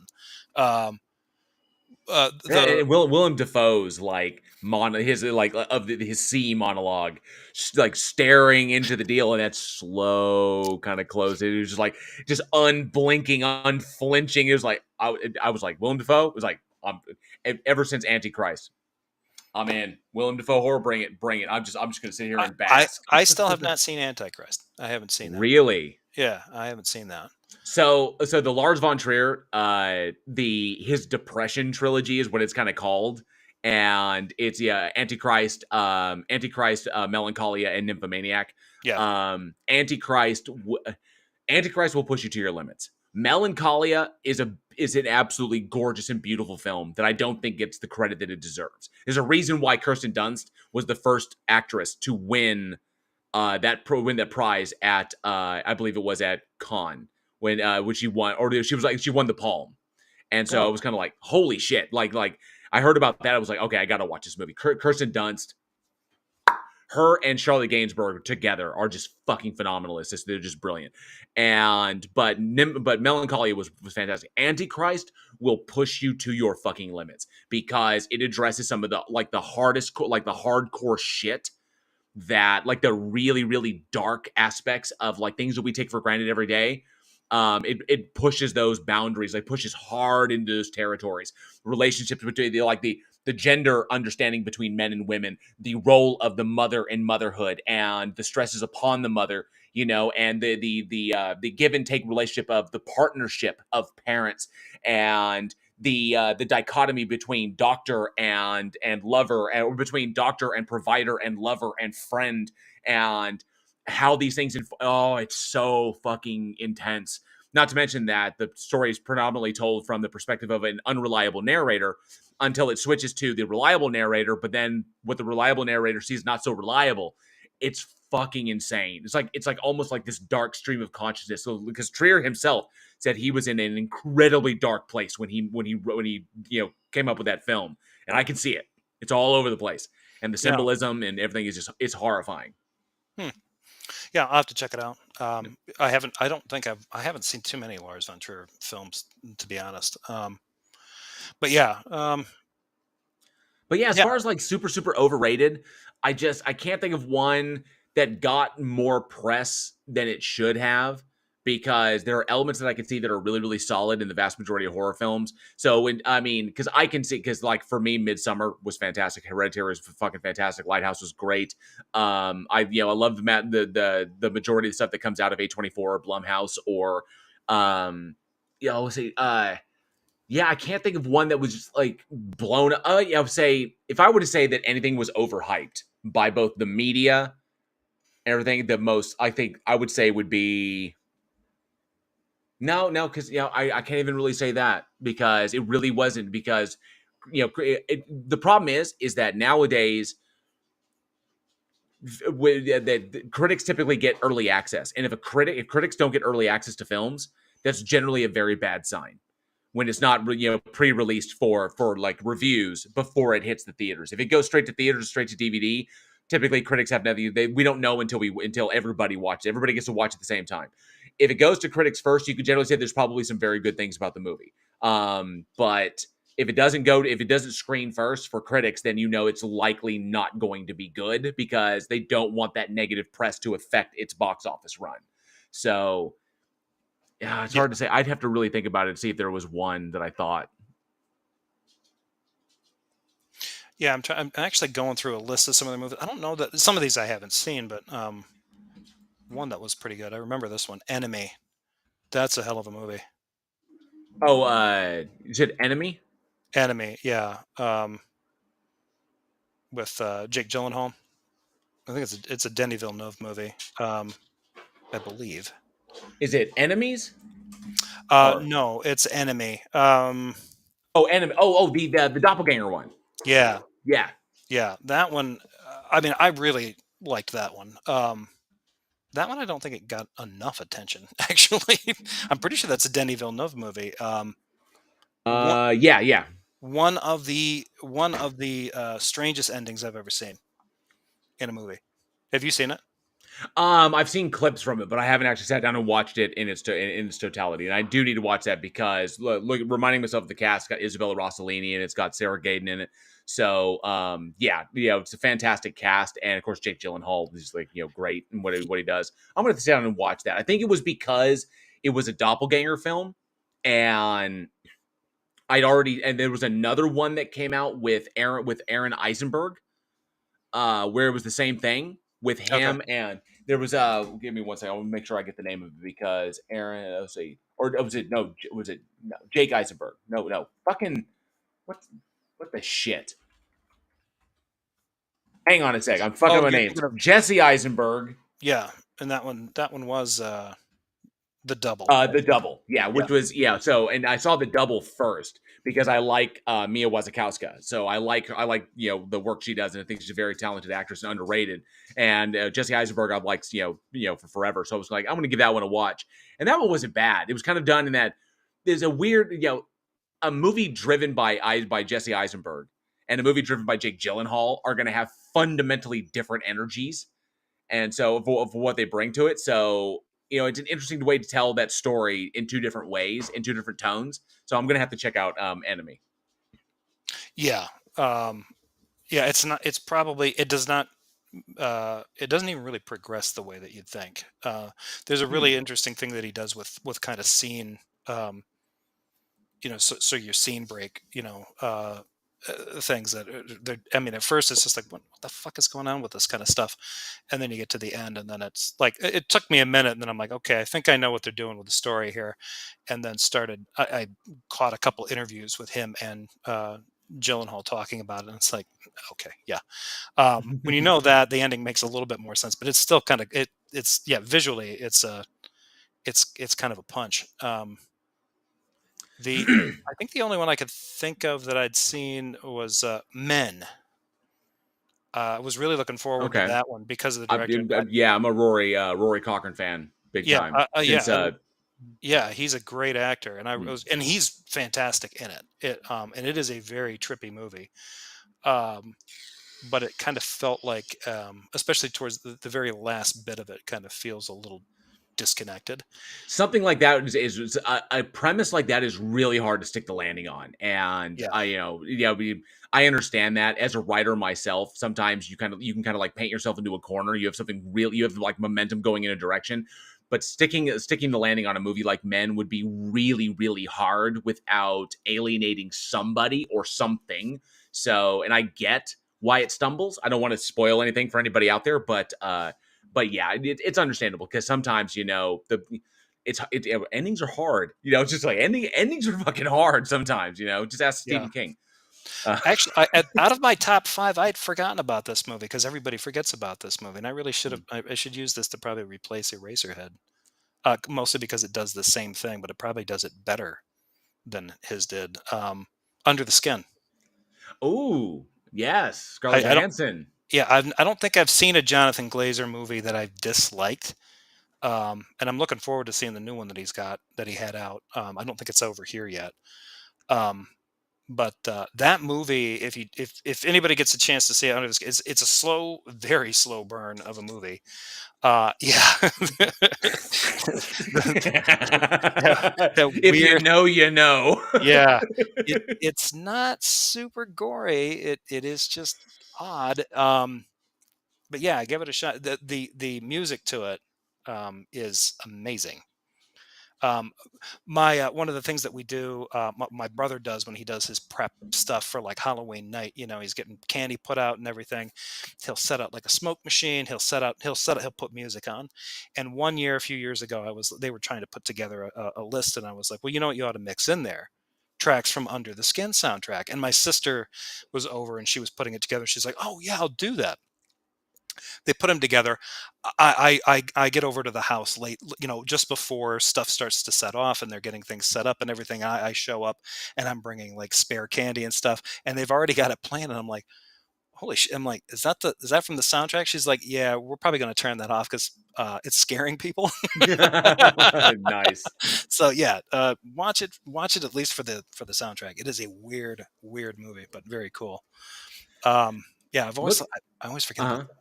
Oh, looking through this, because there's one thing. There's somebody asked me in here that I think is an excellent take. Because going off Halloween, the inspiration is Halloween here, but I don't want to miss anybody. So, Bree, you're right. Jaws, Friday the 13th. Definitely watch those in the summer. There's definitely and Sleepaway Camp, great summer films. Guru later, Dog Soldiers, fucking Neil Marshall, is awesome. I would say it's that. kind of sister movie because you've got Dog Soldiers and you've got The Descent, which you could make a fantastic double feature out of those two. So Dog Soldiers, The Descent are fantastic. Neil Marshall projects. Blair Witch Project is amazing. If you you want to go back to 1999 and check that out. I liked Stigmata with Patricia Arquette and Gabriel Byrne. That was a good fun movie. I actually caught in theaters when it came out. Sean Sarley says Eraserhead is a comedy. I mean, the giant sperm is funny, or the Mike. song and dance routine where she's stepping on them. Yeah. I mean, yeah, and given that it's David Lynch, I mean, yeah, it could just Yeah. be a comedy. Yeah, Michael Fredgren brings up Hostel. Hostel is a part of obviously the torture porn thing. It was Eli Roth saying, they were going to do torture porn. I could do it so much better. So I've always seen Hostel as a Saw rip. If you like the torture porn, if you like the gore, if you're a gore hound, you can definitely go for it. It's got some pretty cringy stuff in it, with the eyes and stuff like that, like slicing people's fucking Achilles tendons and shit. Definitely you can jump on that bandwagon if you're a big fan of that. Wilberforce says Birdemic, Shock and Terror. Fun fact, Birdemic is Eugene's. One of my co-hosts over Week in Horror is his favorite film. Blow your fucking mind. Like It's literally like it's like if you were to give him like a top 5 list, that's I think it's his number one. 8mm is also really good. Peter Gunn's, Nicolas Cage was awesome in that one. Not to mention Joaquin Phoenix and Peter Stormare were great. And I'll make sure I didn't miss anybody else's. Oh, I thought Jefferson was going to go number one with Human Centipede. That's amazing. So somebody asked me, and this is good because Halloween. Obviously, when people bring up Halloween, the title of the fucking movie is Halloween, and Peter Gunn's asked me, and this is something you could chime in on. He says, "Oh, I think any kind of the Rob Zombie movies are on the overrated list." Okay, so this plays into that. So, because I saved the comment, I want to make sure it was I caught it. I want to make sure I actually yes, Vivarium was quite good. If you haven't seen Vivarium, it will before Vivarium was pretty good. But Peter Gunn said, "What do you think of the Rob Zombie take on Halloween?" Is what he asked. He asked me that specifically. You can give your input. I want to hear your input on this as well. So obviously you got the John Carpenter Halloween 1978, fantastic. Then you had before like the 2018 version was ever a thought in anybody's eyes, you had Rob Zombie. Rob Zombie was approached after he did House of a Thousand Corpses, then of course The Devil's Rejects, which arguably is his best film. He took on Halloween. So he takes on Halloween. The first thing Rob Zombie does is he contacts John Carpenter and says, "Hey, can I have your permission to do this film?" Carpenter was like, "Yes, go for it, do it, but make it your own. Like, make it yours." It was like, "Oh, okay, great. This is fantastic." So John Carpenter signs off. Rob Zombie's going to give us Rob Zombie's version of Halloween, which is why it's Rob Zombie's Halloween. So the first one, top notch. I thought it was excellent. It was in the Rob Zombie style, that kind of like run down, hellbilly, deluxe, like rockabilly style. I enjoyed it. I liked it. Plus Tyler Mane was a very effective Michael Myers. It was good and violent and hardcore. And I personally have a big crush on Scout Taylor Compton. I don't, whatever. But I enjoyed that. Plus, Danielle Harris brought in, she was fantastic. And of course, Brad Dourif, it was awesome. Danny Trejo, all the favorites are there. So chock full of horror icons, excellent, really strong, good cinema, good standard cinematography. And we get, Michael Myers back in a really, really gruesome way, which I thought was a lot of fun. Now, here's where I diverge, and Jefferson may have a different take on this, maybe the same take, I'm not sure. Halloween 2. Halloween 2 is problematic for one major reason. It's because Rob Zombie tried to do something way ahead of its time. Now, I understand what Rob was trying to do. He was trying to tell a story about how violence and the trauma brought on by violence informs not only the victim, but also informs, or kind of in his words, infects everyone around them. We come back in Halloween 2. It's a year later. Okay, we come back and we find Laurie, we find Annie, we find the living conditions. Obviously, Laurie's entire family is dead. She's living with her friend Annie, and Brad Dourif is trying to be the good dad. He's the sheriff. He's trying to be kind of like play dad to Laurie's character. Everybody's horrifically traumatized after the end of the first film, and we see that has infected every aspect of their lives. And it's just dragged them down because they can't break out of that. Laurie's in therapy and she's raging against her therapist, and it's just absolutely insane. And I get what Zombie was trying to do. The problem is that what he was trying to do was very, very difficult in a slasher film. And Halloween is a slasher film. Trying to bring in that psychological aspect, that surrealistic psychological aspect, where we are examining trauma at the psychological level in that surrealistic, that kind of like internalized way with the white horse and, rage and stuff like that, is very, very hard to do in Rob Zombie's style. I don't think he was the right person to try and handle this, but he tried. He swung for the fences. He missed, but he swung hard, and I'm going to give him credit for that. But that's what dragged that down, is that Rob was trying to do something, I think, that unfortunately was way beyond his level of technical expertise and filmmaking expertise. It's just not what Rob Zombie does. It's like, that would be like, David. If you take another director and try to like it would be like Spielberg trying to do the Terminator.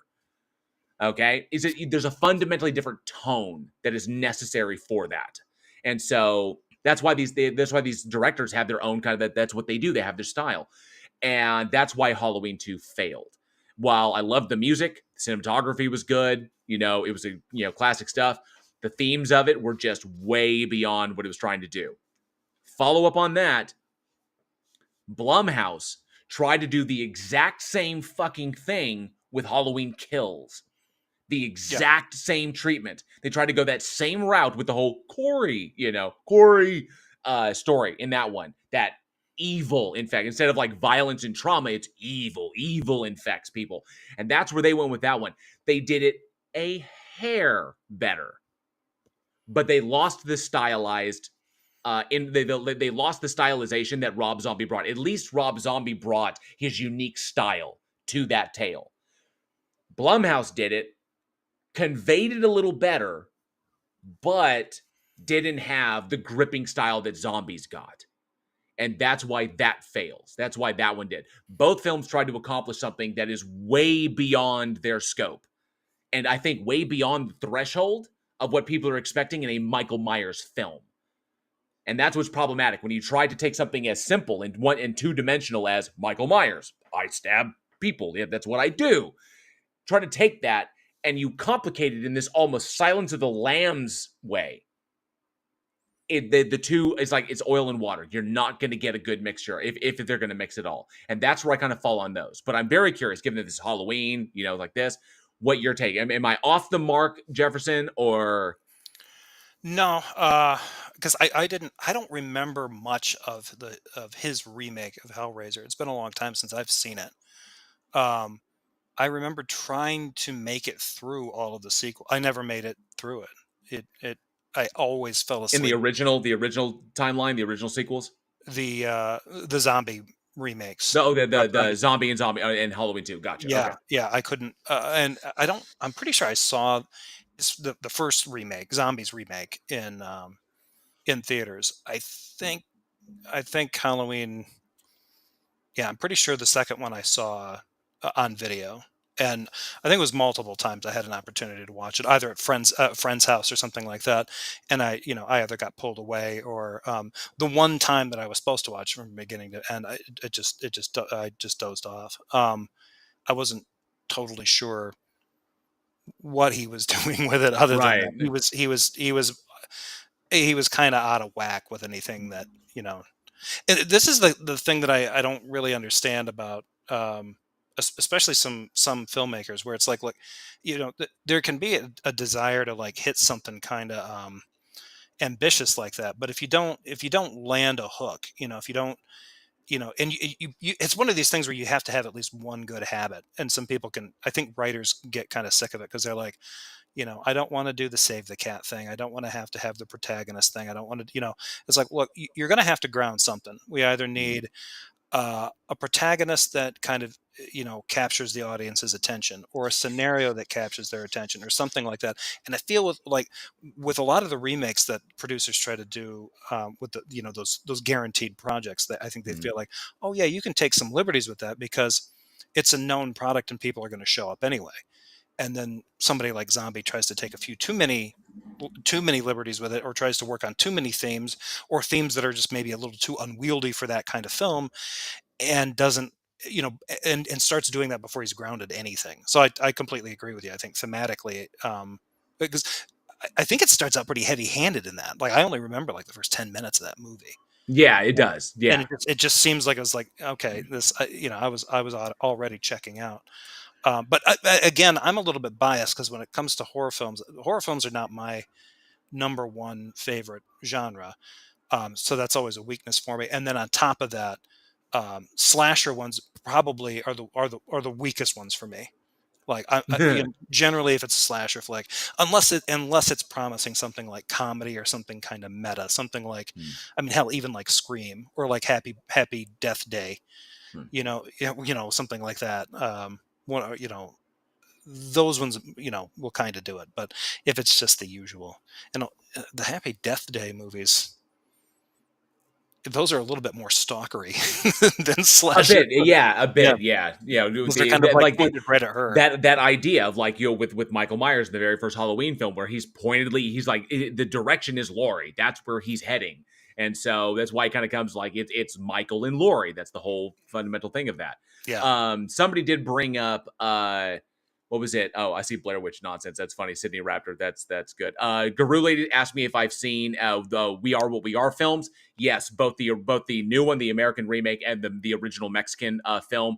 Both of them are really really good. I thought what's her name? Jennifer. Sorry.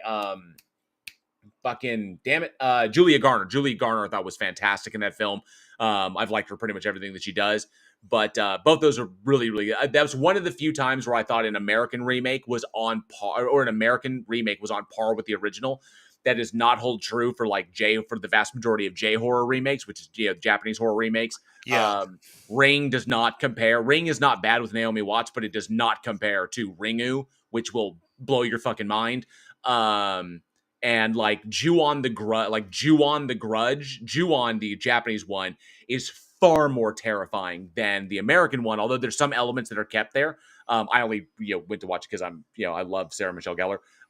But nonetheless, but We Are What We Are. That it's the family of cannibals and stuff. I love the premise was interesting, and I thought they did really really well. In the translation. I'll have to check with my brother and see if he's got this, either the original one or the remake, because I missed this one. I haven't seen this one around. Oh So yeah. I don't want to spoil anything about it, but yeah, I almost don't spoil too much already. Right there is the whole the well, family cannibalism thing, and a sequel and a prequel. I think are already in the works to tell before the events of the first film, and then what's going to happen after the with the family afterwards. So okay. and then so Peter Gunn said no mention of Pet Sematary or Poltergeist. So both good films. Obviously, Pet Sematary was a really solid adaptation. That particular one of the adaptation of Stephen King's work was not bad. I really liked what they brought to it. The visual feel was fantastic. Yeah. It's a good film, a good scary film in some moments. I wouldn't say it's top 10 caliber in my opinion, in my very humble opinion. But Poltergeist is definitely up there as well as one of the kind of traumatic horror films that informed both of our childhoods Poltergeist, because yeah, that was actually, I mean, I think that was the first movie that, for me, it left an impression that it was simultaneously really scary and a lot of fun. and yeah. I mean, the Yeah. clown, the tree, and the closet. Yeah. Those three, Oh those man. images are locked in here. Yeah. That fucking clown, man. That fucking clown. God. It's Ugh. like why would you have that? Why would you have that? Yeah. Um, but I do want to point out, I'm not a big fan of Pet Cemetery. Other than, I mean, I think it was well shot, but the best special effect in Pet Cemetery is Friend Gwen's accent, hands down. his main accent. That main accent, yeah. Off a road, chew up a lot of pets. That just kind of sounds like he's chewing on crap. And just his lifestyle, where he just pops a squat, rocking chair, 6-pack, and a pack of smokes. Just wow. Pack like a fucking carton, man. It's just I mean, and the man, all credit for the man was a chain smoker. All reports he smoked constantly. It was almost remember the actor who played Igor on a Young Frankenstein. Yeah, Marty Feldman, right? Yeah, Marty. He was literally that man had a lighter on a necklace. So it was just cigarette to cigarette to cigarette to cigarette. That eventually he died of a heart attack in his dressing room. That's where they found him. But yeah, he had a necklace that had a lighter on it, so it was right there every time. And Fred Gwynn was a massive chain smoker, and him with that gravelly kind of and sometimes dead is better. That is better. Yeah, it's I fucking love, but it's just how he conveyed this Herman Munster. yeah. That's Herman Munster, and he's that darkness, man. I love that. Just a test, not to mention him, and the in between that in fucking My Cousin Vinny as the judge. Excuse me, what is a ute? Yeah. what exactly are you wearing in my courtroom, sir? You will wear a tie. Yeah. Uh, Oh, big the fucking surprise. What uh, did you say? What? What? I oh, love that moment. excuse the hell out of me. Well, Like the excuse me. excuse me. What? The I the didn't say. the uh the speaking of Pet Cemetery, the new one that came out. Watch that one. Oh, Not good. Um, you talking about Bloodlines, right? Or are you talking about the 2019? the Bloodlines one that just came out. Yeah, Ugh. watched that one with my brother. That one was a miss. He and I went Well, and okay, let me saw. ask you this. What in your opinion was a miss about it? Because I am very cemented on my opinion as to why that movie is a fucking failure on all counts. But what is it about for you? Um, And Michael Fredgren, you shut your blasphemous mouth. Doctor Sleep was fucking amazing. I don't know if it was amazing, but I enjoyed it. Mike Flanagan can do no goddamn wrong. You No shut one, your blasphemous mouth. everyone right now, IMDb who Michael Flanagan is, and just start trashing him in the chat. This is going to get grueling. No, Um, no. I like a lot of Michael Flanagan stuff too, and I like Doctor Sleep, even though I'm not like heavily invested in Stephen King stuff. But I liked that movie. I So, really liked the actress that played kind of the bad guy in it. Was it? Rebecca Ferguson. Rebecca Yeah, Ferguson as Rose the Hat. yeah. Fucking She's phenomenal. fucking awesome in it. She's fucking great, and that character was well done. It was well written. Dialogue was good. Um, but no, I with the I didn't go into that with a lot of expectations, thinking it was good. But for me, it failed because I thought that um, for me, a big one is dialogue, especially recently. A lot of dialogue in movies is really bad, and none of that really landed with me particularly well. I was. I think just kind of looking at it, I didn't think about it deeply. It was kind of out of sight, out of mind. I don't remember a single scene in the film being surprising, Hmm. shocking, even kind of intense. Like it just it felt remarkably easy to just. It's a kind of movie I could leave on, sound blaring, and make a cup of tea and never get shocked by it or anything. It just doesn't seem to do anything. It was a weird movie. The biggest issue that I have, Michael Fredgren. I'm gonna come through this screen. Okay, which Michael Flanagan? You're sir. Anyway, nonetheless, Ouija Ordeal is not a hot mess, and it was actually better than when you can do a prequel and make it better than the original. That's the point. Michael Flanagan, and if you haven't seen Absentia, if you haven't seen Oculus, if you haven't watched the stuff that he's done for Nebula, the Gerald's Game film, if you haven't watched Fall of the House of Usher or Midnight Mass or The Midnight Club, that's on you. Anyway, nonetheless, Pet Sematary Bloodlines failed miserably because number one, I would say for two reasons. So you have the remake that came out in 2019, the soulless, hot garbage piece of shit remake, one of the few films that I will enjoy taking a dump on.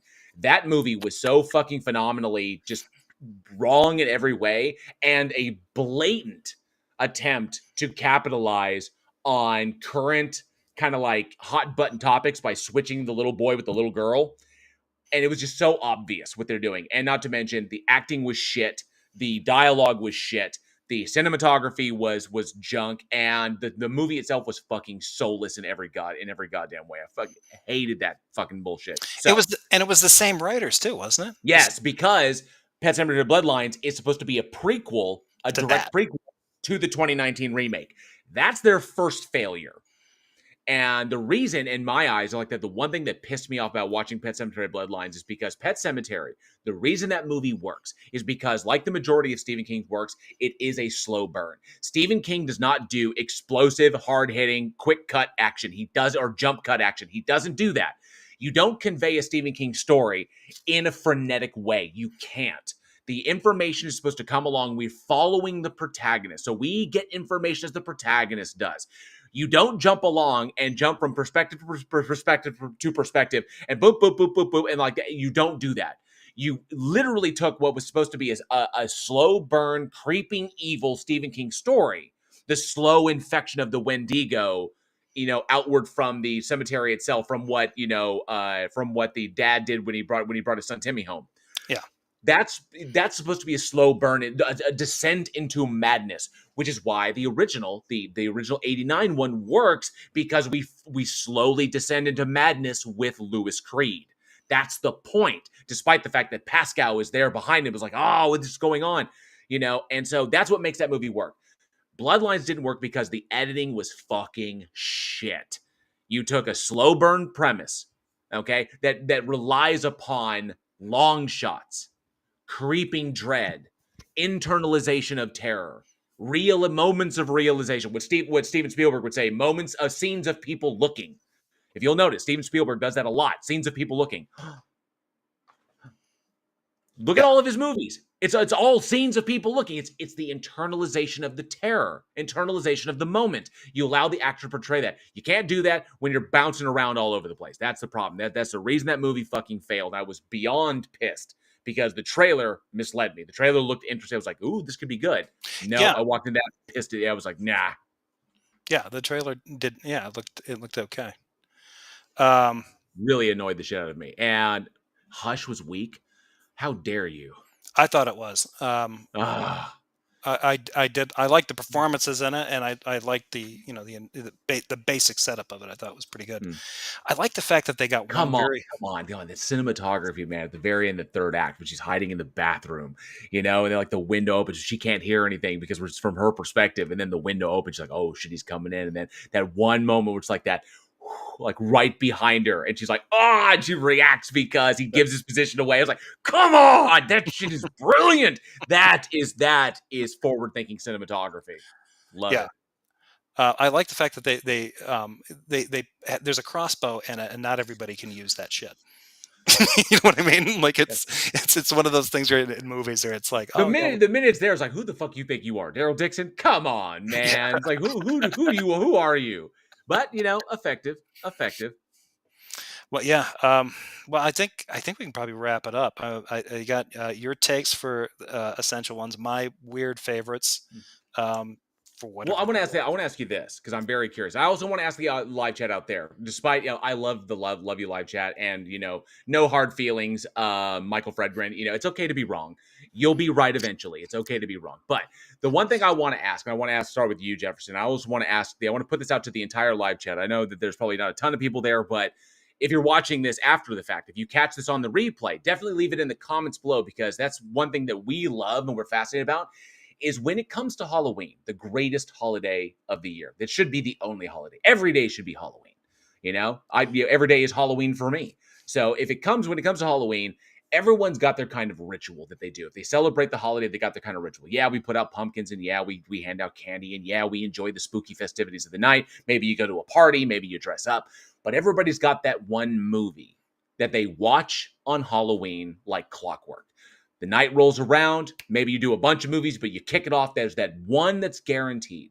I want to know, and I'm very curious in the live chat, and of course, you, Jefferson, you're over here. Sorry, you, Jefferson. What is your go-to Halloween horror film? The one that you just can't go the night without watching. And I also want to know from the live chat as well, because I want to see those pop up in the live chat. Tell us your go-to Halloween. It doesn't have to be Halloween.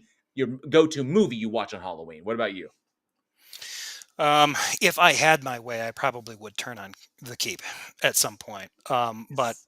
I don't have it, and so the biggest thing for me, the tradition that I've had for the last several years, is that because my brother is such a horror movie fan and a Halloween head, the ritual is, he still lives with my folks, so he decorates their place. He's now even decorating some of the neighbors near them. Their neighborhood over there has a reputation for being like a little Panama City for candy freaks every Halloween. Nice. And so he's sort of branching out. He's franchising his decorating abilities. Once that stuff's done, once the trick or treating is done and everything, we pack that stuff in. I usually am there initially to kind of help him get stuff set up, and then I take a back seat. I might be dressed up as something. Otherwise, I take a back seat, have a drink or something, relax, or cook something for the family.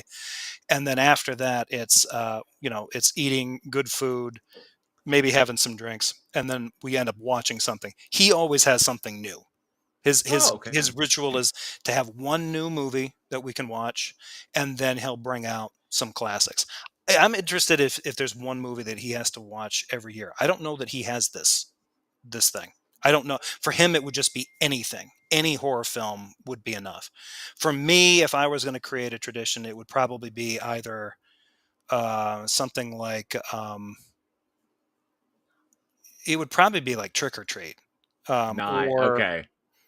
but and I heard you guys talking about that. I was pleasantly surprised when you said that. I'm like, yeah, Trick or Treat. I'm like, yeah, that is a good Yes. one. It's an anthology. You can turn it on even if you're busy. You can just have that movie on. It's a cool movie. Um, I think, if I did have to pick one of two, they're kind of family-friendly ones, would be either Something Wicked This Way Comes, which I think is available on Mm, Disney streaming. A little nice. corny, acting's a little bit corny, still good. Jonathan Pryce is the bad guy in it, and he's Mm, fucking awesome in it. And Jason Robards gives a really good performance. And or Watcher in the Woods from Disney. They're not gory. nice. They're not gory. They're atmospheric as hell. They're kind of geared towards kind of young adult. The scariest thing about Watcher in the Woods, other than the fact that it's transdimensional something is going on, is Betty Davis, who is absolutely fucking terrifying in that movie. She's trying to help a girl out of water at one point who's slipped into a pond and drowning, and you're completely convinced, like, no, if you're underwater and the only thing that you can see on the surface is Betty Davis's face, Betty Davis's eyes. it's all over. It's over for I just you. accept your fate. Yeah, The one thing I'll give, and you've seen the alternate ending, right? for Watching the Woods, the Disney one. Yeah, I wasn't aware that there was one. there is an alternate ending. Oh shit. There was an ending that was originally set. It's an alternate ending now because it's not the one they went with theatrically. The ending that you got theatrically, where it's like, the whole like, and the in the church, and then like the energy comes out, but that's not the original one. The original one actually shows the entity itself, like Oh, it manifests, like comes into. And when you watch, I'm not going to spoil it for you because it's on YouTube. Just look up "Watcher in the Woods" original ending or alternate ending. There's a reason they said, "Oh, we're gonna go with the." There's a reason for that. oh, For this movie, yes, it will blow your mind. The minute you see it, you'll be like, "Yeah, yeah, I see why they didn't go with that ending. I could see that. Yes, that's yeah." But I also got to give credit to Watching the Woods because we reviewed the remake of that where Angelica Houston was in the Betty Davis role, and Angelica Houston was fucking great. Brought her, like that classic, Angelica Houston. She didn't copy Betty, but she used elements from her performance and then made it her own, which was fantastic. there's a when was the remake done? That was in 1994. I'm gonna guess. Watcher in the Woods remake. That was in. Oh shit! No wait. With directed by Melissa Joan Hart with Angelica Houston. That was 2017. Oh, I'll be damned. Okay, all right. Yep. Which That's was a remake of the 1980 film with the same name. Yep, yeah. the original Watcher in the Woods with Betty Davis. And David McCallum's in that. That's after his like Man from Uncle fame, but I'm sure he was still getting more fan mail than Elvis. That man is ridiculously cool. Even after death, he's still. Aunt Jer says favorite horror movie: God's Not Dead, 1 through 57. Oh, if you want to talk, that's something that we could do. Now, if we're talking about our original style of content, like we could sit as like as fans of film and as a filmmaker, I think we could sit here and we could break down the philosophical bankruptcy of that goddamn franchise. We could do that, or we could do like I did another one where I did myself called God's Not Here, and I had fun splitting that one in half. Not to mention because I'm actually friends on Facebook with the director Matthew Chiquella, and when he found out I was like, oh, because I mentioned to him, he was like, hey, I'm coming out with this movie. It's called God's Not Here, and I was like, hey, Matthew, good to hear. I'm gonna look forward to reviewing this one. I didn't tell him shit about about it. So because we're like networking friends is what we are, so we're aware of it. And so I released it. I dropped my video and I haven't heard like one iota from him. I don't think he appreciated it very much.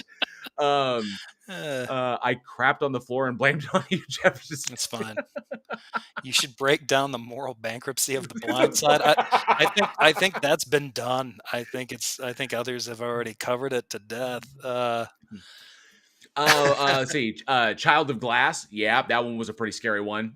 For a pretty dated one. Agreed, Guru Lady. I see a lot of love for Charlie Brown, the Great Pumpkin special. And the Garfield Halloween special is also good. Michael Fredgren, you're right. The Shining is a great Halloween film. I'll agree with that. And I saw a movie there. Lucifer Almighty. Good to see you, bud. He says I went to high school with the kid that was killed in Pumpkinhead with the little boy that was killed in that. And I'm going to give credit for Pumpkinhead as a fantastic. If you haven't seen it, fantastic practical effects. It's Mhm. Stan Winston, just like because Stan Winston was the go-to special effects guy. Stan Winston, produced so many great movie monsters, The Predator, and a number of other ones. But Pumpkinhead with Lance Henriksen in the in the lead role, with Lance Henriksen in there, was Stan Winston able to do what Stan Winston wants? Because it was a Stan Winston monster directed by Stan Winston. He's like, okay, I'm going to make my monster and I'm going to tell the monster what to do. And Pumpkinhead is one of those fantastic classic horror films that's just, a lot of fun. Ignore Pumpkinhead 2, Blood Wings, ignore 3 and ignore 4. They're just not necessary. But the first one with Lance Henriksen, well, was fucking amazing. Is amazing. And another one was did somebody mention Ginger Snaps? If you have not seen Ginger Snaps Yeah. with Catherine Isabel and Emily, what's her last name? Anyway, but if you haven't seen that one, Ginger Snaps is one of the best werewolf films that's come along, I would say, in the past 20 years. Because werewolf films, they're kind of like set in what they can be. You got like American Werewolf in London, you got Dog Soldiers, which is good, you got Bad Moon, which we're going to talk about next week, and you've got a couple of others that come along. You had like the big epic one with Benicio del Toro, The Wolfman with Benicio and Anthony Hopkins, where the special effects were really, really solid in that. But Ginger Snaps was fantastic, not just for being a werewolf film, but but basically tackling the idea of when you're young and you're hitting puberty and you're going through the change. And of course, in this movie, it just happens to be the change is werewolf, but it's girls going through that from the female experience. And that's what makes that movie fucking fantastic, is the coming into womanhood is the idea. Whereas as she comes into womanhood in her human guise, she comes into her full werewolf form as well, which I thought was phenomenal symmetry throughout that film. I'm disagreeing. Dog Soldiers and Bad Moon were better than Ginger Snaps. Oh, I mean, Dog Soldiers is definitely more fun. yeah. That's a fast-paced flick. Dude, Sean Pertwee was fucking amazing in that damn movie. He's insane in that. The point where they get to the end, I go as credit especially guys that like Marshall that are just sort of like nail driving, movie makers. They got the craft down. Like by the time you get to the end of that, it just feels like, I mean, they're like dishing out puns to each other, like the main characters. It's just like, this is so corny. I fucking love this. Like you knew that they were having a blast putting that thing together. Uh, Oh, absolutely. why isn't Oh, and Marshall another doing thing, more stuff? I don't know why. right? I think it was because he wasn't able to get the Descent 3 off, and so I think his most latest one was The Lair, which is essentially another movie about. I think he knows what formula works. He did The Lair, which unfortunately not that great. Had some great cinematography, great moments, and a good build up, but it's basically about soldiers going into an abandoned base, and there's monsters in the abandoned base. So Okay. heroes go into dark place with monster is essentially what the Neil Marshall formula has become. It works. The Descent was fantastic. Dog Soldiers was great. We never got the Dog Soldiers sequel, which is supposed to be Dog Soldiers Dog Soldiers Fresh Meat. We never got that. We never got the Descent 3, which is supposed to cap off that story that was led at the end of Descent 2. So because I think he's just kind of like fallen back on that, maybe we'll get something big. He didn't do Descent too, did he? No. But he was. I think he produced it. I think he was a producer on that one. But he had a story in line for a third one to cap it off and make it a trilogy. But it never got realized because Descent 2 just didn't perform as well as the first one did. Because the first one I thought went to more deeper emotional places, whereas the second one unfortunately fell prey to sequelitis, and we needed like more gore, more monsters, more action, more craziness instead of focusing on what Dog Soldiers was successful on and focusing on the camaraderie of the heroes in the face of the monsters, which is what's important. Yeah. I agree. Afraid of the Dark, not great. Yeah, but as far as Del Toro goes, if you want to do a streaming this year, if you want to check out a series, if you have not seen Cabinet of Curiosities on Netflix, you need to watch that. Amazing compilation of films by a number of very talented, including like Panos Cosmatos, but several Lovecraftian adaptations. Cabinet of Curiosities was phenomenal. So, yeah, I do kind of want to check that out. I like Guillermo del Toro, like as a person. Like anytime I see interviews and stuff with him, like I dig where he's coming from. his But love of film is contagious. it's really infectious when he starts talking about movies. But there's a lot of movies from him that I do not I don't like. Like I don't like the Hellraiser movies at all. Like not even a little bit. Really? They do nothing for me. I mean, and the weird thing, and I thought he was kind of ahead of his time because he was doing. I mean, but Hellraiser or not Hellraiser? What the hell? Hellboy. Hmm. Oh, Uh, okay. Hellboy films. Gotcha. the Hellboy sequel, the one with like the elves and shit, is so Yeah. like high. Like, I mean, that's really far out there. I mean, you didn't really see kind of stuff like that until Marvel started dipping its toes into like Space Valhalla with Thor and shit like that, and Guardians of the Galaxy. It was like, okay, like this guy's really swinging for the fences on some of this hard fantasy shit, and I was rooting for that for that point. But there are things about like some of his movies. Oh, but my one that I really enjoy is Pacific Rim. But almost everyone in my family hates that movie. So only me and my mom like it. I can't watch it around my brother. My brother just flies into a range. He hates Guillermo del Toro, hates everyone. Really? Oh yeah, I mean, this is a guy that loves horror films. He hates every. I don't think Even like Devil's Backbone, Kronos, The Orphanage. the Kronos is probably the one he dislikes the most, Really? or Mimic. It's one of the two. And Okay. Mimic was the one that kind of ruined it for him because he saw that one as a kid and it didn't disturb him. He got like, I don't know what it is about that movie. He just hated it. Like there was something like he felt was wrong about it.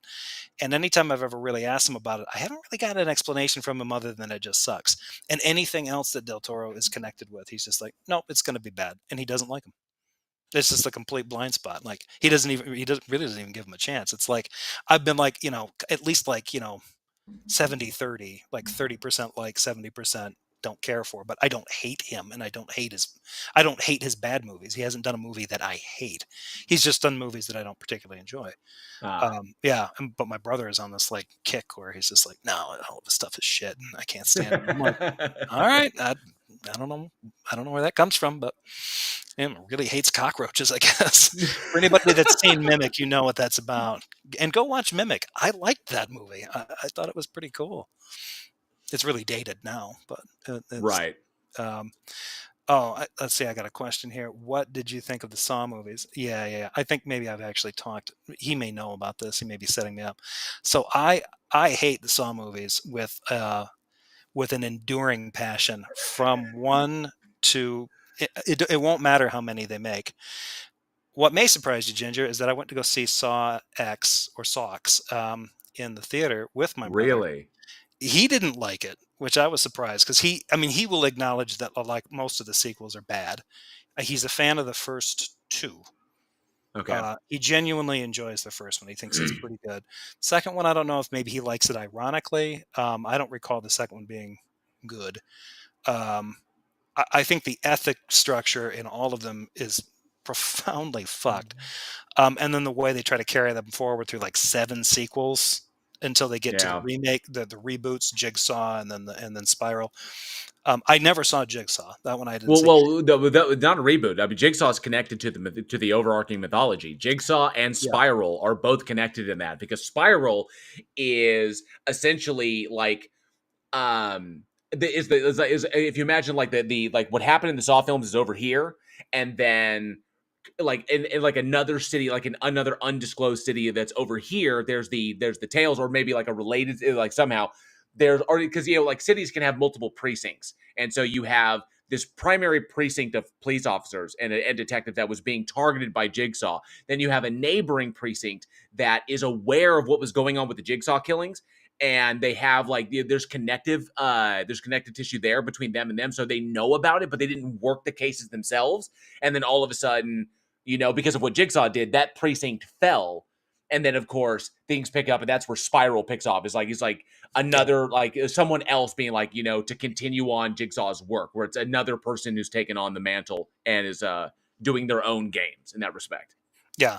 There, Yeah. yeah. And I saw Spiral, but saw it out of sync. I had never seen the final chapter, Saw 3D. I don't think I'd ever watched that one.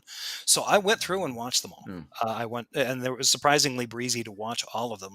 They're like episodes of bad TV. They just Pretty much. bleed right into each other. And I was like, each one of these keeps getting worse than the last. Each one is worse than the last. And you get to that seventh one, and it's just like, holy shit! I've never hated Sean Patrick Flannery more. and I've never cared about him at all before, and now I have, like, a hatred for him that makes me feel guilty, and then, You haven't seen Nefarious yet, have you? no. Should I? I gotta do a fucking showing of that in the Discord. I do. I have it, so I can show it. Oh But god. yeah. So, yeah, having watched them, and I was like, "Alright," and I told my brother, I'm like, "Well, are we gonna go see this?" And he's like, "Yeah," and yeah, it's terrible. Now, I did see one movie that genuinely surprised me, but he also disliked it, which ticked me off, was, No One Will Save You. I thought that was Oh, that the one with only one line of dialogue. That yeah, the I don't want to spoil too much because if you say one thing with it's going to give it away. But the yeah. girl in the house and yeah. And yeah, yeah. For anybody that doesn't know about it, it's on Hulu. And basically, the plot is there's this girl that lives by herself in her house, and she's ostracized by the town. She's kind of a freak. Nobody likes her, and she's dealing with that and her anxiety and stuff. And she's obviously got some stuff in her past. And then one night, an alien invades her home, and then she's got to fight this alien, Yep. and it just kind of goes from there. And I thought that, like, I watched it, and when I was watching it with them, I was like, I kind of dig this ending. uh and then the following day, I was around, my folks were around. My mom likes anything with aliens, and I gave that exact summary, and she's like, I'm gonna watch it right now, and she turns it on. I'm like, you're I don't want to give away the ending, but you're probably not gonna like the direction this story goes. And she's like, nah, it's fine, it's fine, it's aliens, I love aliens. My mom is the kind of person where if that movie had ended with the girl standing in the back of a pickup truck shooting a rocket into a spaceship, two thumbs up, greatest film ever made. That filmmaker's a genius. That's the kind of movie my mom likes, like cinema peaked with Independence Day. And I was like, that. We cannot end this thing without a sky beam. We have to have a sky beam. It's boilerplate at this point. We gotta have it. Yeah, Thank you, yeah. Independence Day, and thank you, MCU. Yeah, exactly. Yeah, something's gonna be beamed down and blow shit up. So yeah, so when and I thought, I'm like, she's watching, she's like, well, this is pretty freaky. She really liked it, and she gets to the end, she's very quiet. And then I explained what I thought the ending meant and everything. And my dad's like, well, it's good that you gave that some thought, I suppose. And I think he didn't really like care one way or the other, but she was like, I could see it on her face. Where's my rocket launcher? Like, I just want to see a hillbilly blow up a UFO. God damn it! Where's my movie? Hey Do this, guys, I'm back. I have. If I ever had a lot of money to throw around, I would produce one just C grade level alien invasion movie that had a scene like that in that. For my mom. Like, here you go. You got to have a welcome to Earth moment. You got to. It's Oh like yeah, yeah, all that. Yeah, she wants all those beats to get hit in every alien. I'm like, they're not all going to be. Not only are they not all going to be Independence Day, but one Independence Day was more than enough. Like it, this is true. we got all of our corny, points out. Our beats are taken care of. Like, we don't need to revisit that. So Ginger Nation, to answer your question, I am using loaded TFN, and it is fruit rings. So fruit rings, and I believe this is 6 mil. So, but yeah, fruit rings because I like fruity stuff. Michael That Fruitman, someone's going to cut that and use it against me. Uh, me, I'm going to cut that and use it against you. All right. Well, it's been 2 hours, so I'm going to wrap this up. Thanks everybody in the chat, and like JL said, in the comments, if you do catch this later, let us know if you have a Halloween movie tradition, one that you have to watch. A lot of people do still watch the Charlie Brown, It's a Great Pumpkin kind of thing. I know that special is still a big one. Other ones that I've heard that are mm, used quite commonly, the Sleepy Hollow cartoon from Disney.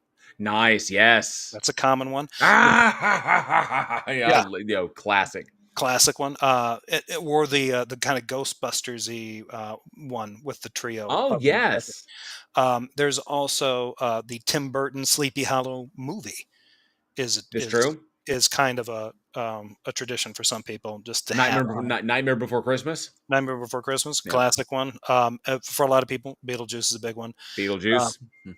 but yeah, no, I like J.L. Warren's Trick or Treat. If you haven't seen it, do what you can to catch it. It looks, feels, maybe even smells just like Halloween. It's a great movie, and it's the guy that did Krampus, Michael Yep. Dougherty. So if you watch that, get Krampus for Christmas. or for Halloween. It doesn't matter. It is yeah, it's fantastic to have both of those. Yeah, And now that the further along we are, now that we're this far along, I'm glad we never got a Trick or Treat sequel. Like he wanted to do a Trick or Treat 2. I yeah, honestly think a sequel would have taken away from that. I think as a standalone, as like a Halloween film, it's fantastic and does not need to be. It's like butterfly wings, just don't touch them. Krampus, I also really enjoyed. Of course, it also had Tony Collette in it, a number of other fantastic actors. So I yeah. really enjoyed where he went with that one. I thought that was a lot of fun. The bad, it's like that. Definitely, they all got the bad ending. Just don't be a bad person. Just don't be a dick.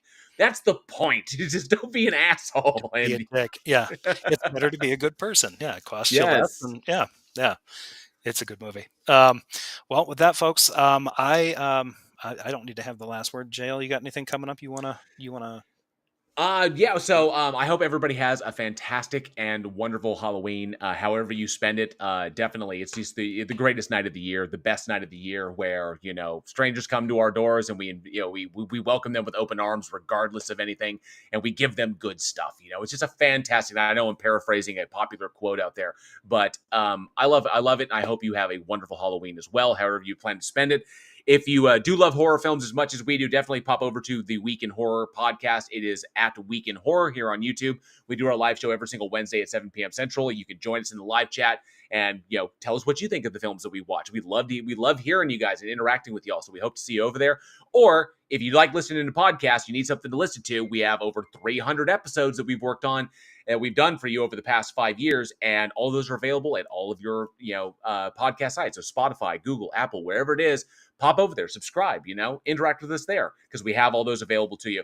As well as you can pop over and see me over on my channel, Bridge the Divide, at any time. I do pretty much the same content that Jefferson does, commentary content. Although I don't laugh at Darth Dawkins as much because I more want to punch him in the face than laugh at him. But that's just me. So, but we pretty much run in the same circle. So if you like that, it did like kind of commentary content. Well, I do that over there as well. So pop over, check that out. But I hope you have an amazing spooky season. As always, stay scared. Yep. And with that, folks, I will be back to do another one eventually. Hopefully this weekend, but there's no guarantees. I do apologize for not being around much last weekend. I was under the weather. Don't get your vaccines 2 weeks apart. Each one gets worse than the last one you had. And so COVID, fine. Flu, little worse. Pneumonia shot. Kicked my ass, Oh, laid me out for 3 days. Some of the worst, one of the worst fevers I've run in a long time. So yeah, my immune system decided to just, yeah, beat the shit out of me for what I did to it. So yeah, don't do that. If you can get some of those shots in a twofer, I've never done it, but now I'm starting to see the logic behind it. Holy I'll get shit! him all at once. It it co it Oh. cost me 4 days of my life right over a weekend. Yeah, it was bad. I'm finally feeling better now. So, but yeah, I'll be back with more content later. But with that, I guess we'll get out of here. So, have a great. I will see my audience before Halloween, but yeah, continue to enjoy the rest of the month. Colors are looking cool if you're in that part of the country. Otherwise, get as much pumpkin spice in you if that's your thing that you can. Enjoy it while it lasts. So we will get out of here. Take it easy, folks. See ya.